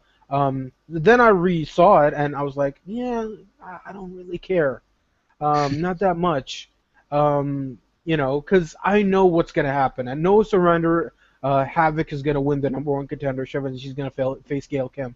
So why not Yes. just have Havoc versus Gail Kim at No Surrender? People They know it gotta already. build her up. They're building up the story. They're making her a mountain that Gail Kim is gonna have to climb. But you know what? As a monster, I don't think you should build her up even any more than she already is. Yeah, she's Having already her, choke slamming dudes. like on her first match, have her win the Knockouts title on her first match. You know I how? don't know because that may put like that may halt her a little bit. I don't think it Remember would. when Gail Kim won the women's title her first night? Well, no, Gail Kim won it like way later. No, Gail no, in Kim won the WWE. oh WWE. on WWE, yeah. Yes, that's Well, like that's she that's reached her different peak. though. That's different though. You can't really compare Gail Kim to a monster like Havoc. Okay, you're right. It's like Awesome Kong. On her It's first gonna night, be she should like have. the way I'm looking at this is kind of like Lesnar taking the title from Rock. Yeah, it's the same thing. You can't really build up a monster, or like Big Show winning the WCW title on his first night. You know, If they're He's gonna do been it like that, fighting. they need to give Havoc a long reign. Yeah, they should do that. And I say, on her first night, let her win the Knockouts title for a year, and then let her lose to, I don't know, Taryn Terrell or somebody. You know, Yeah, like I don't know. This is Barbie. This is Barbie. if she's good, because I think that she is a good wrestler. She is getting better. She kind of has that ring rust right now, but she is getting better. And by a year from now, she's going to be way better if she And keeps up plus, her and pace. plus, she got her ass kicked the same as Gail Kim did. Hmm. It was gonna be Yeah. like, what's the difference? Well, you never know. Maybe she gets, you know, like I wouldn't say to Trish Stratus level, but close to that. Mm. Yeah. But yeah, we'll move on from that. Yeah, Then take the over no for a sur- little bit. I'm about to be right back. All right, no problem. Well, after that, the no surrender card is announced, and it's going to be at the Knockouts Battle Royal for the number one contendership for the Knockouts title. Um, and Homicide versus Samoa Joe for the X Division title, and Robert Roode versus Lashley for the TNA title. And yeah, that's all that's announced. Just three matches for next week's Impact Special Impact, and they didn't mention the third match of the series going to be like next week. They should have been hyping it up, but instead they were hyping up the main event, and the main event is match number two of the best of five series. It's going to be a tables match. Team 3D versus the Hardys versus the Wolves. I thought it was a very good match, very very good match. I really enjoyed it. Um, it was let's see. Yeah, it was a good match. Yeah, it was a very good match. I wouldn't even say it was a great match, but the Uh, ending was amazing. Yes, You know, my the pick the one. I call the outcome. I absolutely knew that the Hardys was gonna win. Don't say Because it I like knew, that. because the thing was, I knew that the Hardys was they were gonna be calling because they were losing a lot of the matches, and I was like, you know what, the Hardys is gonna win. Um, but which kind of now it lets you know who's gonna win the next match. Of course, you know who's gonna win. Yeah. Sorry And about if, that, people. I knew I could have done that better, but continue. yeah, well, you'll get a better chance after that. That was better a bit. Um, so yeah, it was a great ending. The Hardys win, and amazing table spot at the end where Jeff jumps off the top rope onto the outside. Where was it? Was it one of the Wolves? Mm. Yeah, I believe. No, no, I think it was Devon or Bubba. Oh no, it was Eddie. I think it was Eddie Edwards. Yeah, okay. Because after that, I remember David Richards was helping him up. He was slapping his face, telling him to wake up. Yeah, Jeff did like a swanton, a crazy swanton, onto Eddie Edwards on the table outside, and it was just so crazy that yeah, it makes me really think that, oh man, Jeff Hardy, there's nothing that Hardy wouldn't do. Yes, Um, he won't get hurt. Don't worry. yeah, man, he's like the Bionic Man. Um, and then they would bring out a ladder, and they would like, you know what? Our next match is going to be our specialty. It's going to be a ladder match, and well, the match is apparently going to be next week. Um, and the entire show, they didn't even mention it. They weren't like, oh, it's going to be like, the third match of this year. At least, promote it. Say the third match of this year is going to be at No Surrender. No, the entire, How do they go up to 5 if it's only like you only need 2 wins to win the yeah, series? because they're going to reach to four. That's it. And if they're smart, they would have the fourth match end in a draw, where the fifth match would be the deciding fall. Oh, that's good. That's how they can save their asses. Yeah, and that's just something that I came up on the top of my head, and I don't know if TNA is gonna do that. Um, Yeah. yeah, because can you imagine them having a steel cage match where all three teams would escape at the same time?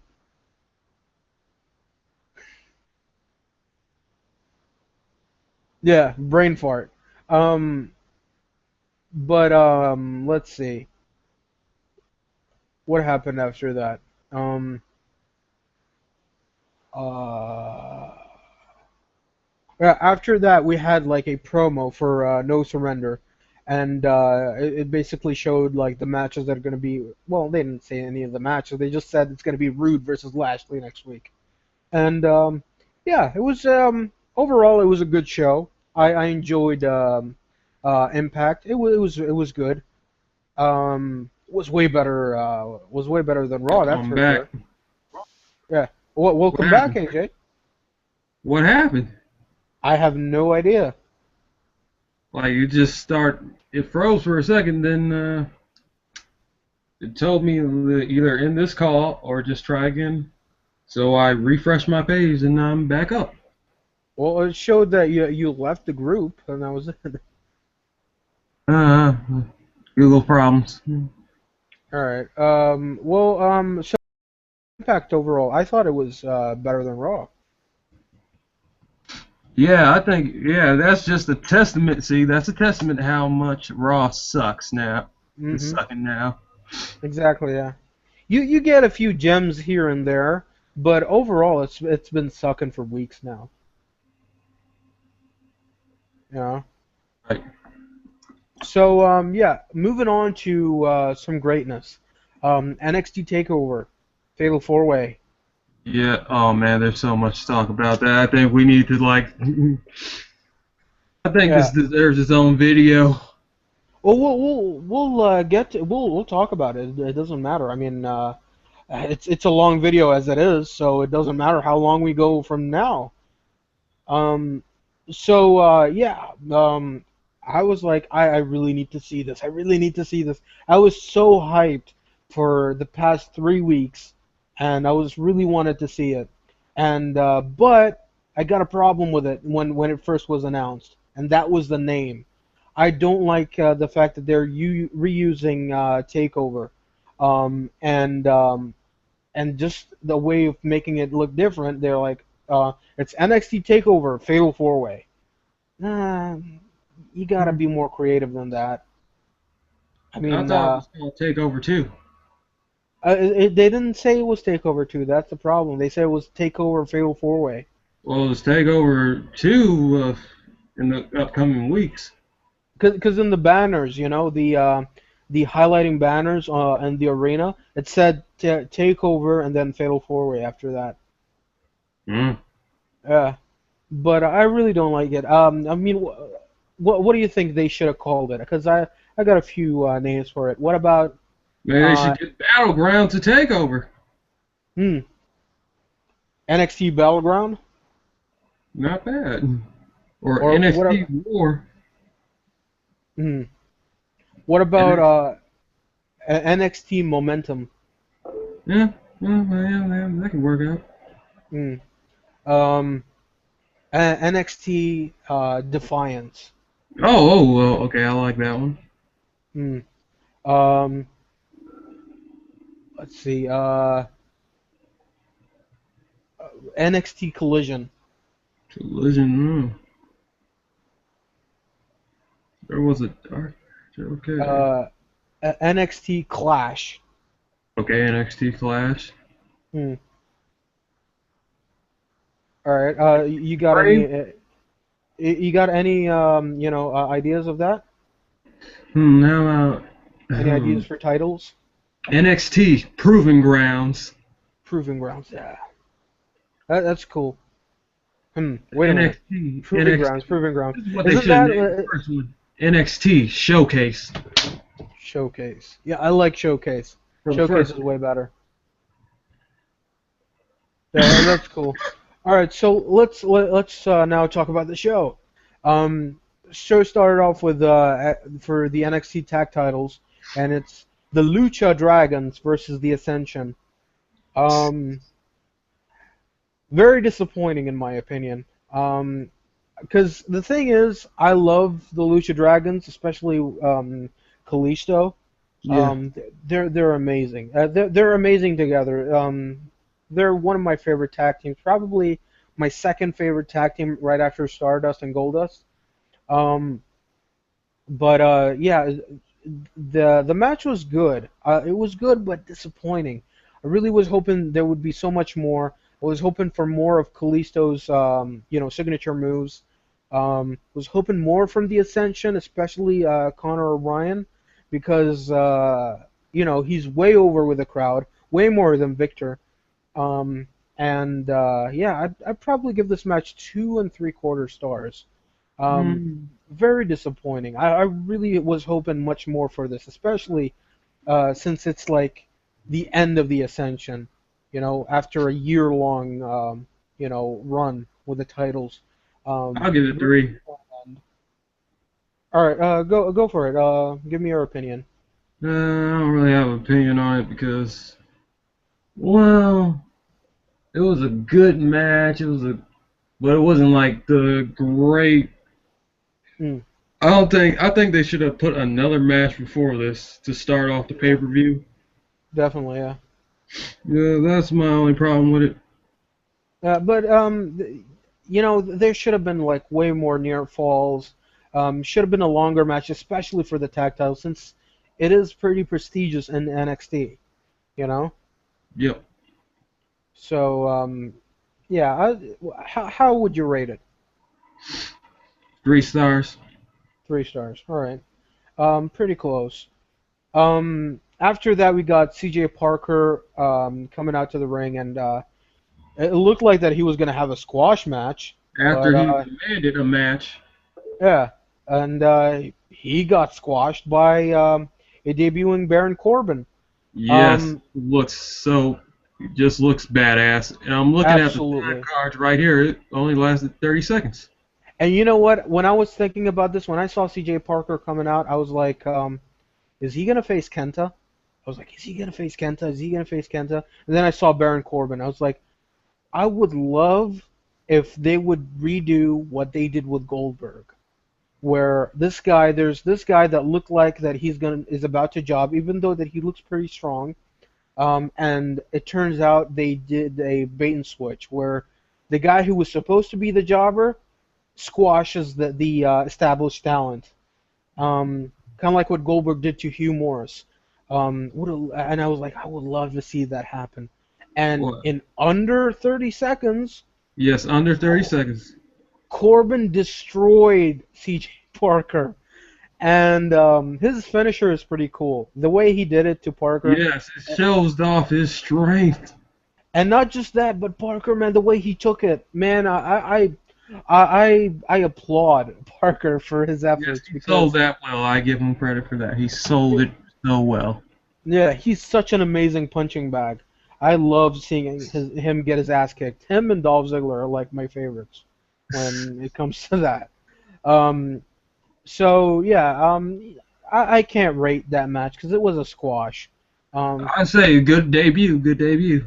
Good debut, yeah, definitely. After that, we got hair versus hair. Sylvester Lefort. Oh, yes, my guy Enzo Amore. How you doing? Yeah, Sylvester Lefort with Marcus Louis, who is the ugliest motherfucker I've ever seen in my life. Against Enzo Amore, accompanied by Colin Big Cassidy. Cass. Why isn't this a tag team match? I love Colin Cassidy. In the ring, I prefer Colin over Enzo, but Hmm. on the mic, I prefer Enzo. Yes, Enzo. Yes. Yeah, I love Enzo on the mic, but man, no, I don't want to see him in the ring. Um, I can't totally agree with that, but God, yeah, Enzo just got that person. He got one of those he does personalities that you're just drawn to. exactly. Yeah, you put him in the same pedestal as It's rare to Dean find. Ambrose. Yes, he has one of those personalities that you just immediately get attached to, and you just find him interesting. Right. I do see him if getting pushed right, if he's get handled right, he can be like the next Rock or the next Austin or something like that. And I don't mean by a guy that would bring in the exact same money or even close to that. I'm talking about a guy that has that crossover appeal, where Yes, people who are not even wrestling fans would enjoy him, because yes, the way I rate my stuff, the way that I rate wrestling matches and stuff like that is how a guy that is not even a wrestling fan would enjoy this. Because sometimes when I'm at my friend's house and I'm watching NXT, they enjoy Enzo Amore. They're like, "Who's this goof?" And it's just like they're into him so much. And yeah, he's definitely one of my favorite acts on NXT. One of my favorite acts in the entire wrestling business, to be honest. Um, so I really would have wished that this was a tag team match, and but the match itself, I really didn't like it at all. it was more of Um, a skit. it was more of a skit, yeah. And if I had to rate, I'd probably give it a star. It Um, was funny to me, so yeah, yeah. If I had to rate it professionally, I would have to give it a star too. But I found it yeah. funny. It was funny, yeah. Like this, like before the match, it was funny. After the match, it was funny. But that match that you got to sit through, man, it was boring to be honest. Because Yeah, it there was was a lot of bada bing, wrestles like, bada boom. yeah, Yes. realest guys in the room. Um, Yeah. and LaForte is really boring in the ring. And he bores me to tears. I Wait a really minute, don't wait a care. minute. This match was better than the next match. Well, we'll get to If that. we We'll give get to this that. match 1 star, what is the next match going to get? A -5? We'll get to that. Okay. After that, Marcus was I mean Lafort was trying to run away because Enzo won, and Marcus was trying to run away, and they got a hold of Marcus and poured that bucket onto his head, and yeah, and the aftermath is later on. Yes, After, later on, and after hilarity ensues it again. was very very funny. After this, we had Kenta come out. Well, William Regal come out introducing Kenta, and well, I didn't like this. Kenta's working on is working on his English. I believe he's taking English classes, so I I, find that I, reassuring. I don't mind. I don't mind Kenta learning English. I don't mind him talking English. Not needing a translator. That's cool. You gotta always hold your own. I get that. That's fine. But my problem is, well, I got multiple problems with this segment. I love the fact. Don't get me wrong. I love the fact that Kenta is in NXT. It is right for him to hone his craft there. But here's the problem. You can learn You, the American style. yeah, and learning the American style, of course. And now here's my problems. Okay, number one, you build up the fact that you have brought in Kenta, and you keep on saying it on Raw, on SmackDown, on whatever WWE broadcast that you got. You keep on saying it. Kenta's here. Kenta's here. Kenta's here. And then once Kenta comes out, he's like, I'm changing my name to Hideo Itami. Well, at And, least he did it, and not. At least he changed his name and not the company themselves. I know they probably encouraged it, but at least he was the one to present it to the audience. well, same thing with Sin Cara. They kept on saying about Mystico, and then Sin Cara came out in the press conference, and they were like, this is Sin Cara now. and he'd take off the mask, and he had the new mask. Now, here's the problem I got also with this. Now, I don't have a problem with him if his real name is Hideo Itami, and he's gonna say like, "Oh, my name is Hideo Itami." But the problem is, not a lot of people can say Hideo Itami. More people can say Hideo Kenta Katami, Hideo Katami, Hideo Katami, Hideo Katami, Itami, not Kitami. Hideo Hatami, Itami with an Hitami. I. Yeah. Hatami. So the problem is that not a lot of people can say it. You know, maybe you can say it, maybe I can say it. That's fine. But not a lot of people can say this because it's a long name. Just chant Um, Hideo, Hideo, Hideo. yeah, it's like Michael McGillicuddy. Kenta is way more marketable. It's a one name, and the guy's been wrestling for years, so you can't change. It's like Hogan. Hogan coming into WCW and they're like, we're gonna call you Terry Titterfuck or something like that. It's absolutely stupid. You don't do that. If you want to make the money, if you want to bring in the Japanese fans, you need to market Kenta as Kenta, not Hideo Itami. You know, and here's my second problem with this. Kenta had a chance to talk on the mic. Now I don't have a problem with him if he's going to talk on the mic and he's like, okay, because at the start it was fine, but then he started, you know, acting as if he was a typical WWE star. I call it the Shelton Benjamin disease, where Really? What? instead of being like serious, you're trying to have more character than you need to have. Where he's like, I am here in NXT, you know, I just that, saw him that as type of thing. laid back. Because I remember Shelton Benjamin used to do that as well, where he didn't need to After do that. Triple H, the next week on Raw, he was all Yeah. Mr. Benjamin. Hmm. But that like with Kenta, he doesn't need to do that. Now here's my third problem. My third problem is the Ascension. They got buried here. They got absolutely destroyed by Kenta. I mean, I It don't I was don't mind. realistic. Now, here's the thing. Kenta is legit. I get that. But the problem is the Ascension were the longest reigning tag team champions in, I think they can recover, man. I think they can recover. man, 2-on-1. Come on. Man, whatever. It's But Kenta. This is like Chuck Norris we're talking about. well, that's Chuck Norris to the Japanese fans. Not many mainstream fans know about this. Know about Kenta. They have been seeing the Ascension week after week. You don't know who Kenta is, and he comes in and beats the shit out of the Ascension. Now, tell me how is that different from TNA bringing in Kurt Angle and beating Samoa Joe on his first match? Well, okay, you got a point there. Yeah. So you can't. It doesn't even matter even if you are Kenta or even Hogan beating Flair on his first match. It doesn't matter. It doesn't matter how much of a reputation you have in a different environment. When you come to a new environment, guess You gotta what? prove You're yourself. starting from scratch. You Yeah. gotta climb the ladder. Yeah, you got to climb the ladder. So there you go. That's my opinion on Kenta. I would have hoped if C.J. Parker comes out and says, "How come you have because you can't really bury C.J. Parker. His character is unburiable. You know, he can lose every single week and it wouldn't matter because everybody would still hate him. So he would come out to Kenta and Kenta absolutely destroys him. He could have done that. But yeah, in my opinion, this segment was a dud. I mean, if you really wanted to showcase Kenta, he should have been in a match, Don't worry, not he won't talking.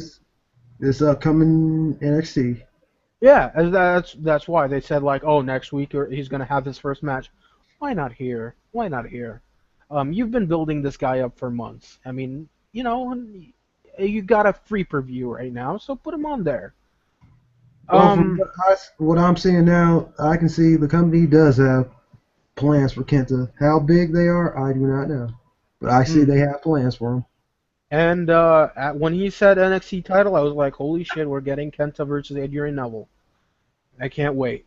Um, yeah, but yeah, like I said, the segment was horrible. I don't like it, but I'm really looking forward to what Kenta gets to do on NXT. Um, hope to God that it's not another Sin Cara. No, Um, no, no, because Kenta is actually willing to take the English classes. yeah, it really looks like Kenta is really putting his heart into this. While Yes. Sin Cara was way different. Well, not Sin Cara, Mystico Yeah, was Miss, way he different. had he was a diva. Yeah, and he wasn't willing to learn. He was like, "Oh, I'm a draw. I don't need I'm, to." yeah, he had this whole attitude like I'm bigger than this when Yeah, he first came in. People talked about that. yeah. So yeah. After that, we got Bull Dempsey versus Mojo Rawley.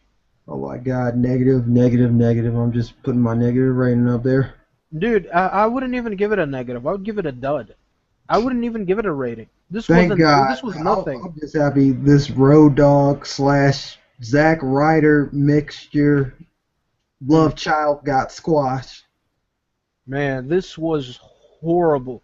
I hate both guys. I don't care about Bull Dempsey.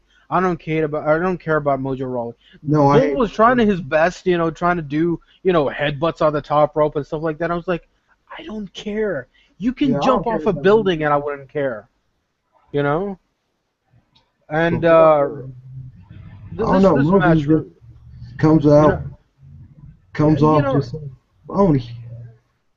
yeah, but Mojo, I really hate him. I don't even know what his appeal is. Um, you know, He's like Road Dogg mixed with Zack Ryder. I wouldn't even say that because People Ryder, compare, like I don't see it. yeah, What? Because he's yeah, white and he speaks Ebonics? I don't know, I don't know, man, I think that's I don't okay. know. If he's white and he speaks Ebonics, he's gonna be a Cena ripoff. Okay. Yeah, just because it worked for Cena doesn't mean it's gonna work for Mojo Rawley. God damn, man, and I don't want to see his pudgy body like in the ring. He Yes, needs he to, is at one of the best training facilities in the country, and yeah, he cannot work on his core. yeah. He's got flabs going on, and he needs to change his attire, like a singlet or something. You know, Yes, just cover up, dude. Cover up. and tan, Uh, motherfucker, tan. yeah, I mean, we don't need any more pale people on the roster. Yes, this pasty. Yeah, Okay, we I'm already done got being Sheamus, wrong. we got Paige, we got Devitt. Come on, I'm done So, burying him. I'm done. yeah, he's I'm already done. buried, dude. Anyways, after this, we've got the saving grace. A God kick damn, ass. man. Cause like up to now, I'm like, holy shit, this this show is horrible. This is Uh, absolutely I horrible. gotta disagree. I was entertained, but go ahead. It was entertaining from Enzo Amore, but leading like towards this, I'm like, this is not what I was expecting because Takeover was amazing, Arrival was great, but this was nothing like on par on this. I was like, this is not like what I was expecting. I was expecting way better matches, but this is horrible. Then, then the saving grace happened, and that is the NXT Women's Title, Bayley versus Charlotte. They tore This the house down. absolutely amazing, man. This is Yes. probably this is probably my second favorite women's match of the year after Charlotte and Natalia. And man, Charlotte is working her ass off, and it shows because Bailey was trying her best here. Charlotte was trying her best, and I don't think that this is like 100% of them. I think that they can do way Yes. better. Yeah, Yeah, you gotta remember Bailey got that independent background. yeah.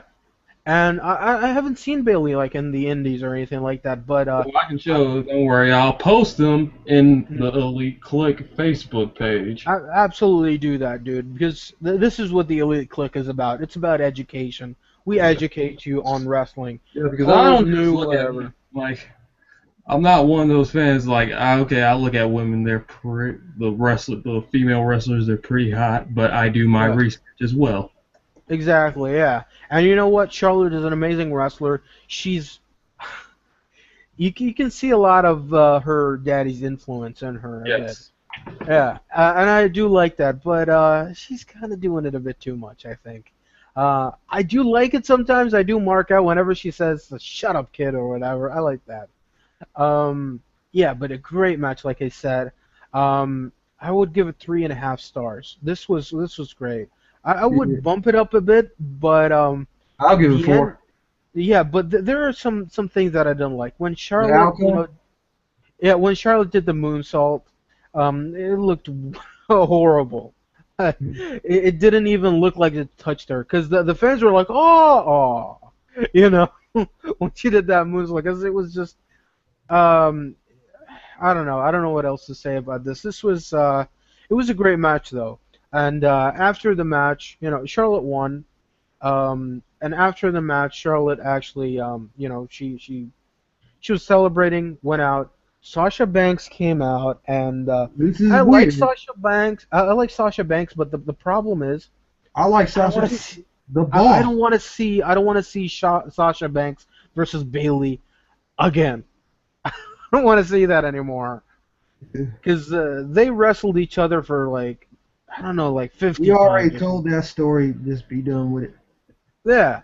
I don't even know So why Bailey lost tonight, to be honest, yeah, because the story they were telling was like she's ready.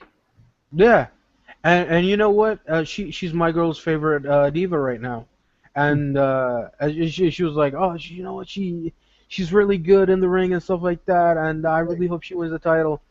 And it just goes to show you that Bailey is can be that she can move on to the main roster, no problem. A lot of people are gonna cheer for her. A lot of people are gonna be invested into her.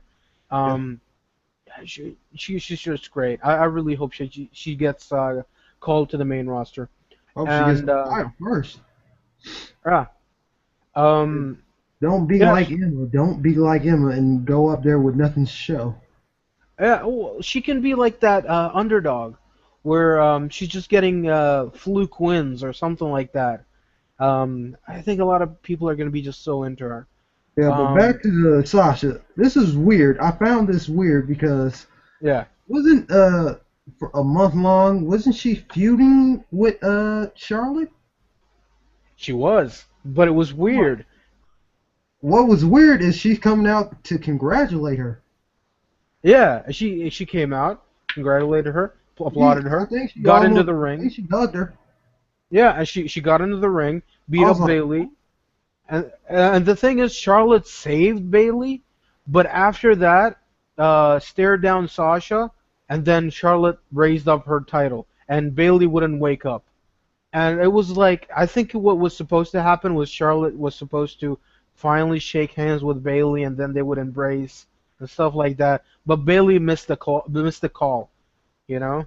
yeah, probably. She was selling her ass off. Yeah. So how would you rate the match? I give it a 4. Hmm. Yeah, 4. Cause I rated Charlotte and Natalia 4 stars, but I rated this 3.5. Um. Um, Yeah. So yeah, it was a great match. Man, I really want to see more of this. I would love to see Charlotte and Bailey again. with this Uh, time limit, you gotta keep the time limit. yeah. Um, and let's see. After this, we had I think Enzo Amore and Colin Cassidy, um, beating up Marcus Louis and bringing Yes. him out. And they unveiled Marcus Louis' bald head. And yeah, he looked better in my opinion. He actually looked way better than he once Oh, did. no eyebrows. Yeah. No. Yeah, he's got the Kane look. Um, yeah, it was way funny. It was really funny, but I don't know.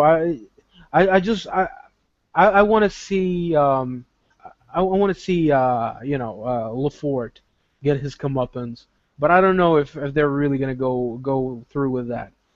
Um, I, I don't know. I'm looking forward to what they do next, but I don't care about the Legionnaires though. Um, Me either. yeah. So after this, we got the Fatal 4-Way match with the NXT title, and holy shit, this was awesome. Yes, they Now, rebuilt the roof from Bailey and Charlotte. They yeah, rebuilt it, tore it down, rebuilt it, tore it down, rebuilt it, and tore it down again. man, because I thought that Bailey and Charlotte was gonna be match of the night. Like that, nothing's gonna touch it. But this, man, this alone made the show replayable. Like you can watch it again and again and again just for this match. Um, if this was a pay-per-view and you got to pay, $50 or whatever, this match is worth the price of admission Yes. alone. Um, man, this was absolutely awesome. A When it great started, it show was for cool. everyone. Yeah, Everyone showed their skills. All yeah. four, even Tyson Kidd. Yeah, Fact. exactly. And the thing is, I'm not a fan of Tyson Kidd. I like Tyson Kidd here and there. I I like don't the have. Tyson Kid when he like came up with the Hart Dynasty. Yeah, I do too. I don't like him as this whiny heel, but Mhm. I like him better as a babyface, where he's just trying his best to win, and And the he's like this. haircut. Yeah, I remember that Ronaldo haircut that he used to Yeah, have. that made him stand out.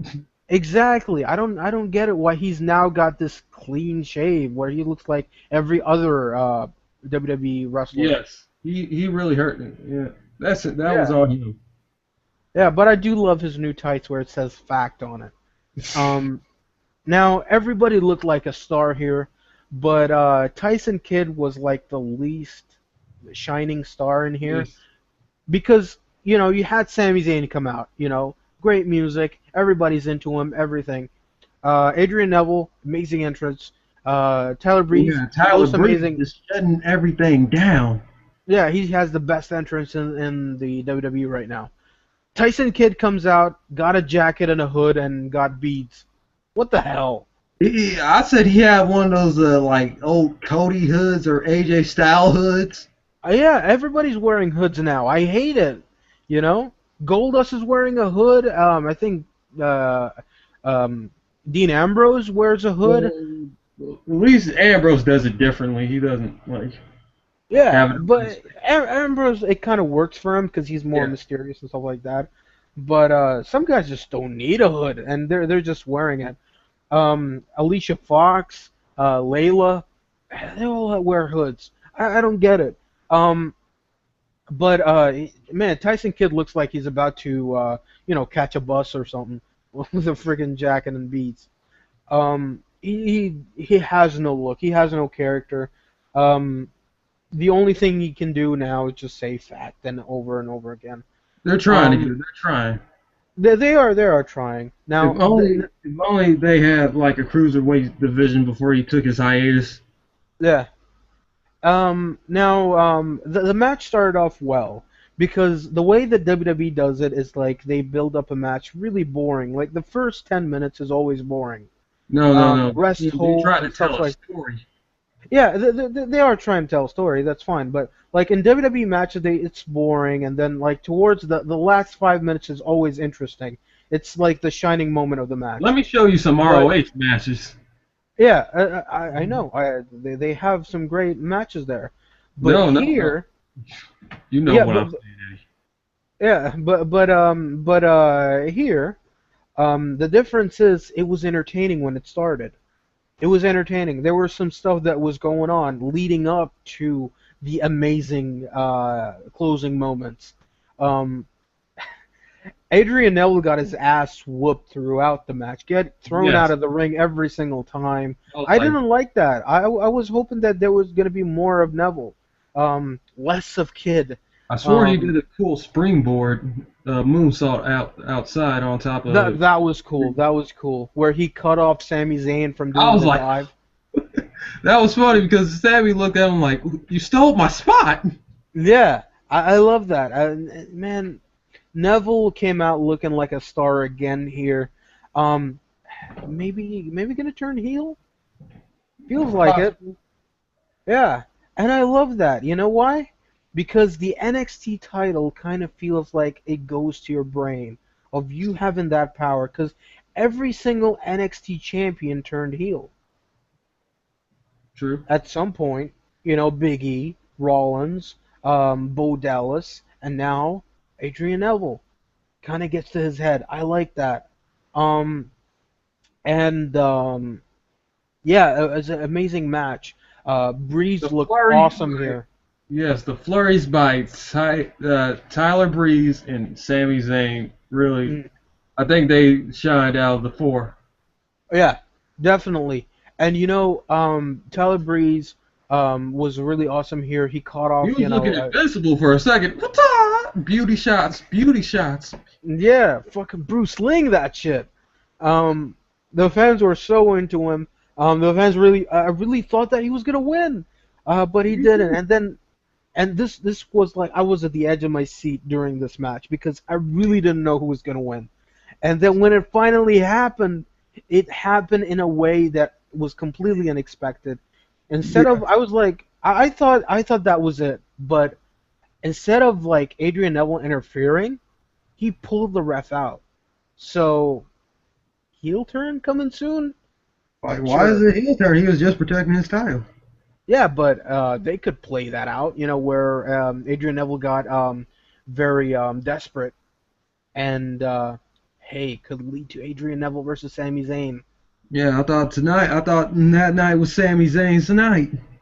Yeah, man, Sami Zayn shined, really, really shined. Yeah. And you know what? I was thinking about this, and I was like, You know Sami what would Zayn. make that? Okay, go ahead. I was thinking that Sami Zayn could be like a great mid-carder on the main roster. I don't think that he could be a main eventer. I don't think that WWE would let him. I think he can be a main eventer, but I don't think that WWE would let him. It's tough for me to But say because I, yeah, yeah, I know he can be a mid carder. yeah, he can be a main eventer though.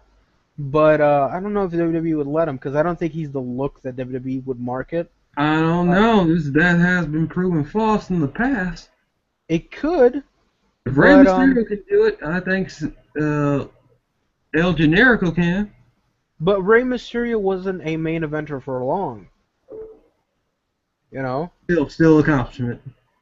Yeah, it is. Yeah, but yeah, but when I was sitting and was watching the show, my girl was like, "This guy can be a face of the company," because she's a John Cena fan, and she was saying like, "Man, this guy's legit. He's like John Cena level," and I'm thinking to myself, you know what?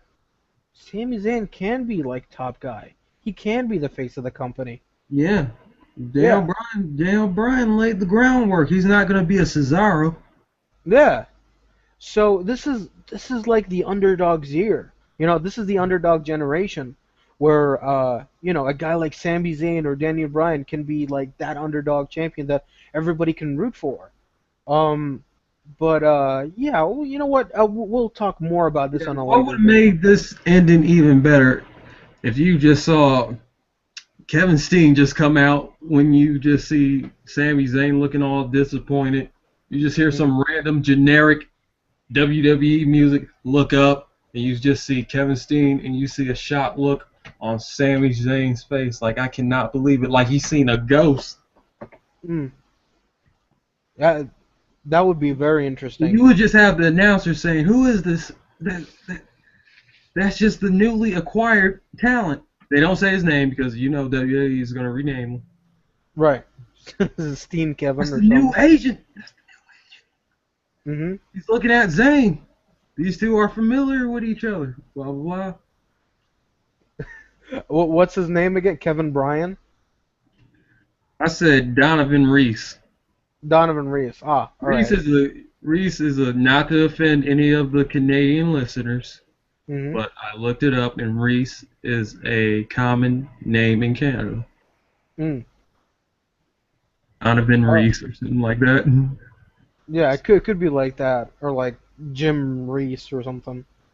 Yeah, I don't see them TNA in this. Yeah, Jim Candy or something like that. But yeah. So okay. Yeah, the entire show, I would probably give it a 7, mainly because of the two main events. The women's match and the world title match, because both matches stole the show. I give it Um, 7.8. yeah, the main event was way better. The main event I'd give it a 4.5 stars.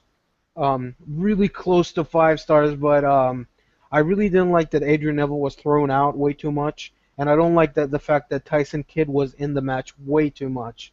Um, there was not enough Adrian Neville in the match, and I really love Adrian Neville. So I'd give it 4.5 stars. Definitely the best main event I've seen since God knows how long. Probably since WrestleMania. That's a little steep, right? Oh, yep. It's Yeah, not. Uh, yeah, I don't know. I give it 4.5 too. yeah, I'd give it 4.5. Um, so yeah, that's my rating. I'd give the entire show a 7.0. Um, I'll give it 7.8 to a 8. hmm, any more decimals? Nope. All right. Now we move on to SmackDown. Um, we start off the show with Big Show, Mark Henry, the Usos versus the Dust Brothers of the Wyatt family. Why are Um, they doing this to? Why are the Wyatts being booked like this? well, here's my here's what I think that's gonna happen, because Unless they're leading to well, a breakup. it could happen. I think they're teasing Bray Wyatt versus Big Show, because Bray Wyatt has nothing to do. I mean, he's not even booked for Night of Champions. Um, unless on the go home show of Raw, they're going to book Bray Wyatt versus Big Show. Mm, they probably will. Yeah, because both guys have nothing to do, and the Wyatt family. Come on, what are they gonna do? I feel like that they're gonna help out Bray beat Big Show. So I, I I can see that happening. yeah, and on Raw it's gonna be a 4-on-2 match, or like 4-on-4 match where the Wyatts and Rusev versus the Dust Brothers, Big Show and Henry. I don't see. Okay. I don't Could see happen. anybody wanting to get near Rusev. I wouldn't book Rusev near to anybody because that may expose him. Mm. Yeah, I don't know. Less because the thing is with Rusev, less is more with him. You shouldn't put him in long matches, and you shouldn't keep him in the ring way too long. Um, unless it's against like somebody that's dependable. Um, so yeah, the match was okay, I guess. They were teasing Bray Wyatt and coming into the ring, but Big Show stared him down, and Bray got back into his chair. So it looked like he was gonna interfere, but so it's kind of looks like Big Show's gonna feud with Bray, like I said. Um, well, the ending was uh, Stardust was on a roll and kicked Big Show a few times, but Big Show Yes, that's sold the it first for time I ever saw Stardust use a Cody Rhodes move. First time yeah, in a while. did the disaster kick, but no, he did it from the top rope. He didn't do it from the second rope. Like he didn't spring off. He went up top and then hit it. Um, which was cool still. He did it on Big Show, and Big Show sold it for like a split second and then punched him right away. I was like, Um, what? That should have. Come yeah, on. I That would kind have of get put it. that would have put Stardust over so well, being able to knock the giant down like that. Yeah, that would have been cool. I would have loved it if Rusev interfered and then Cody, or Stardust rolled up Henry or something. Would have given him like that important win. But I guess the Usos needed the win because they've been losing a lot. So Big Show punched him right away, and then Jimmy did the big splash for the win. Um, okay match. It was an okay match. I enjoyed it. Yeah. Um, yeah. Did you have anything else to add? No, I think I'm not sure because I can't tell in this way of booking nowadays. It looked like Yeah. another faint injury by Jimmy, I think, whoever's not injured.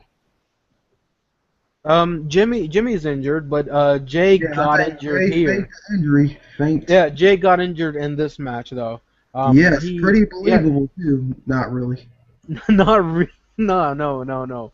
The way he fell, the thing is, he caught onto the rope, and then he immediately slipped like in a way where you fake a slip.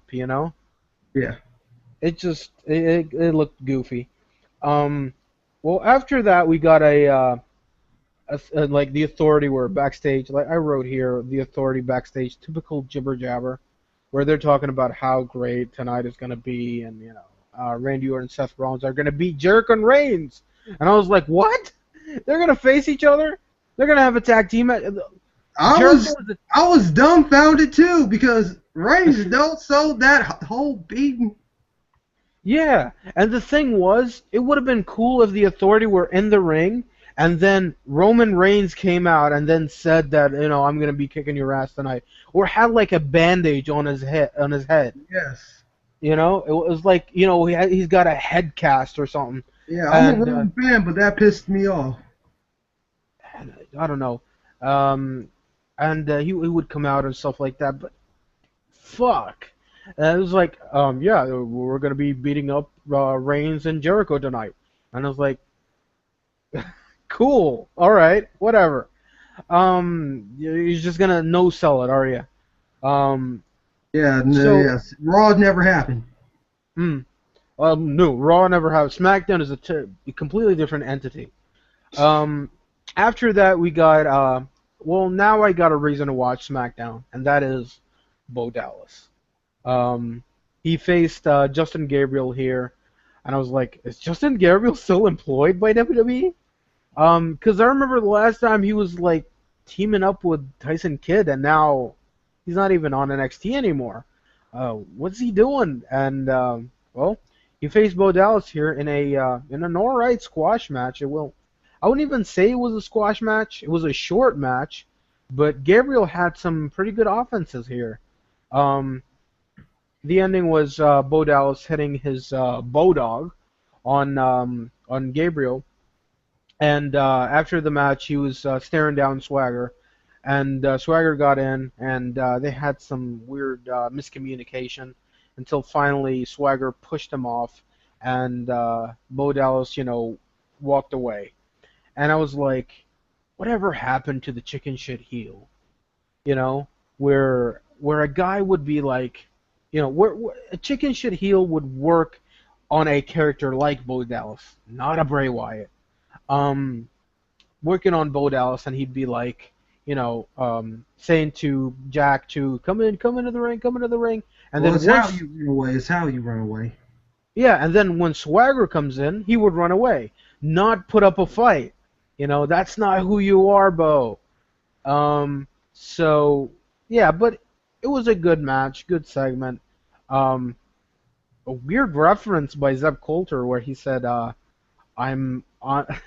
Was on On Ariana Grande. Ariana Grande. Is she from the Chris Brown video? She's from Nickelodeon's Sam and Cat and Nickelodeon's Victorious.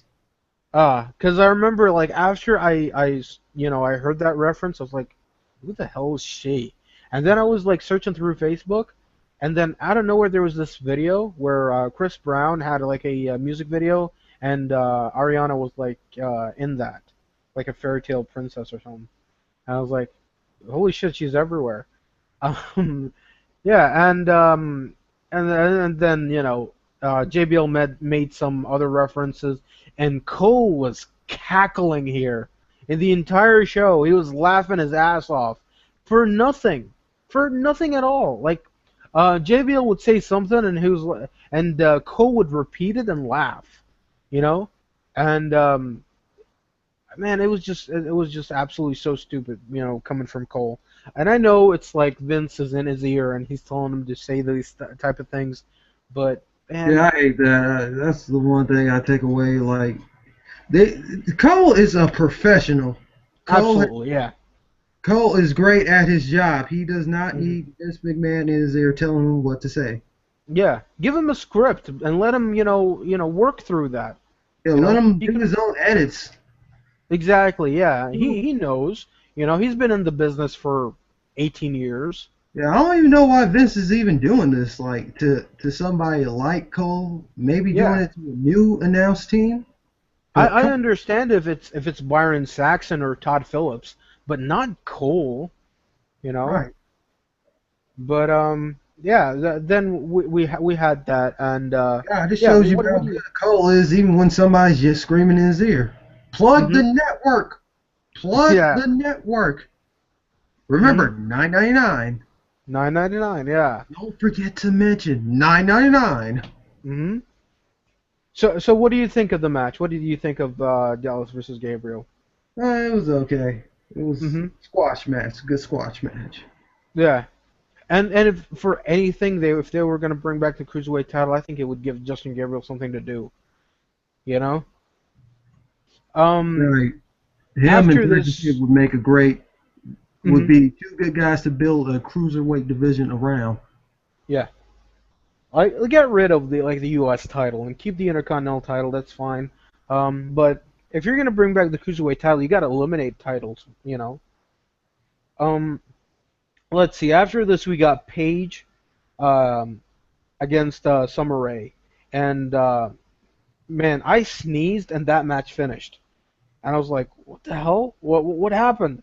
And basically, Paige did the Black Widow on Summer Rae, and she won the match.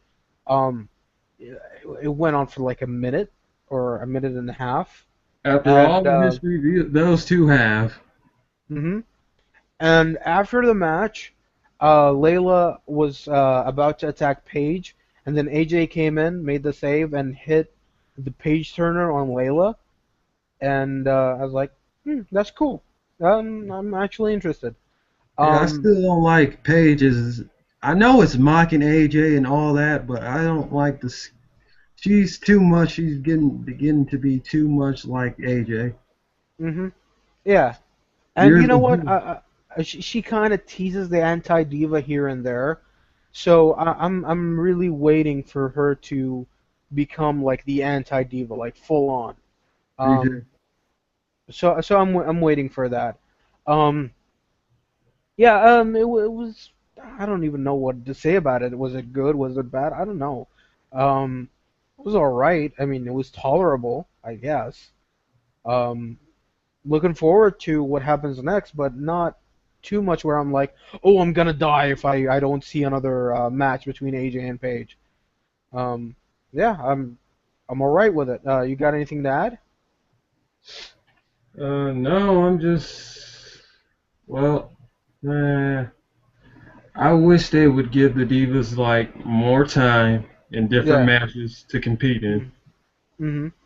Because the submission match between these two would be extraordinary. Yeah, I definitely see that. And but still, I like the fact that Paige got to face Summer Rae, somebody different for once. You know, Yeah, but these two are known for having good matches on NXT, they and did, yeah. But it's kind of Summer just fresh seeing dropped it out. on. Yeah, I'm it's not kind of saying fresh I'm seeing mad it that on the main happened. I'm just roster. saying like they could have booked it better.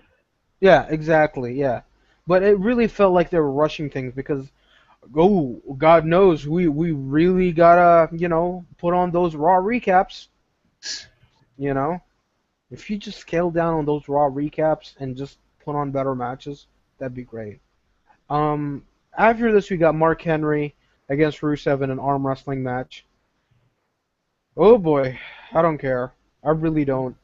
I do miss those feat of strength that Henry used to do, and it is interesting seeing it against Rusev because it's cool seeing Rusev in like these vulnerable states without even letting him lose credibility because it is freaking Mark Henry, you know.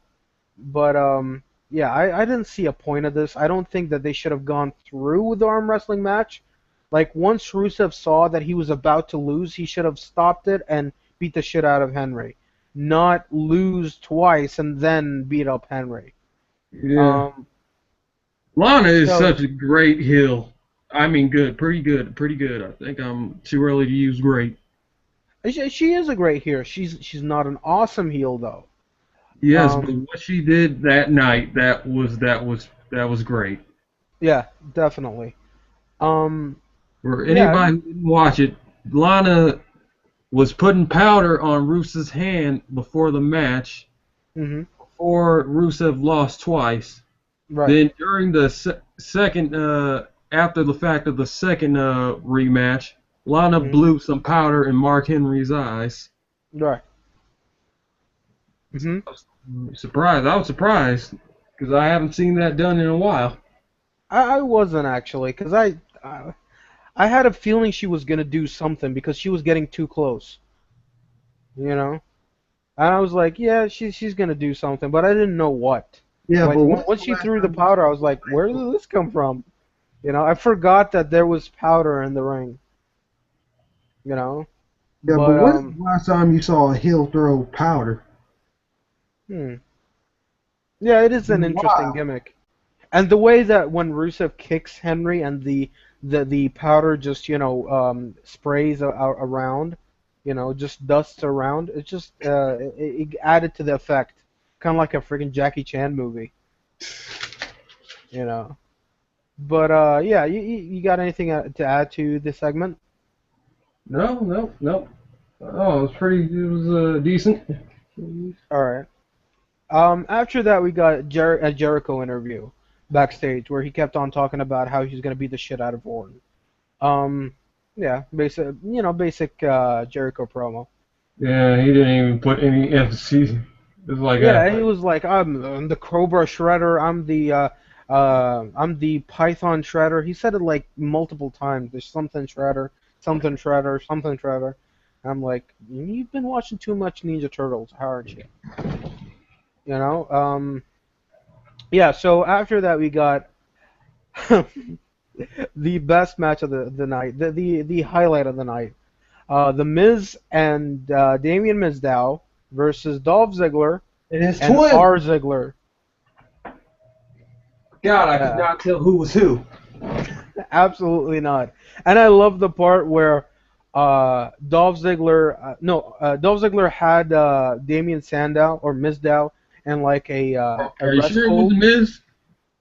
No, it was Mizdow, or was it Oh, the Miz? could have been. Either way, he had somebody in a headlock, and then the ref had his back turned, and then he switched places with R-Truth, and the ref looked back, and he was like, he looked at Ziggler, and he was like, really? Are you really gonna do that? I You mean, know? oh my God, the ref must have had like shotgun gun or something, or he he saw it with his mystical eyes. Yeah, I could tell which one is the real one. yeah, and it was just an amazing segment because it was entertaining. You had a good match, great characters.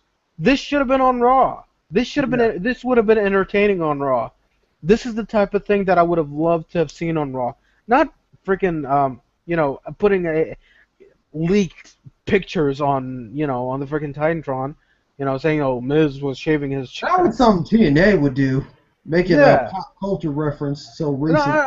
I don't think even TNA would even stoop to that level, saying that Did you this guy not shaves his see chest. Bud getting beat up by Dixie Carter in the elevator?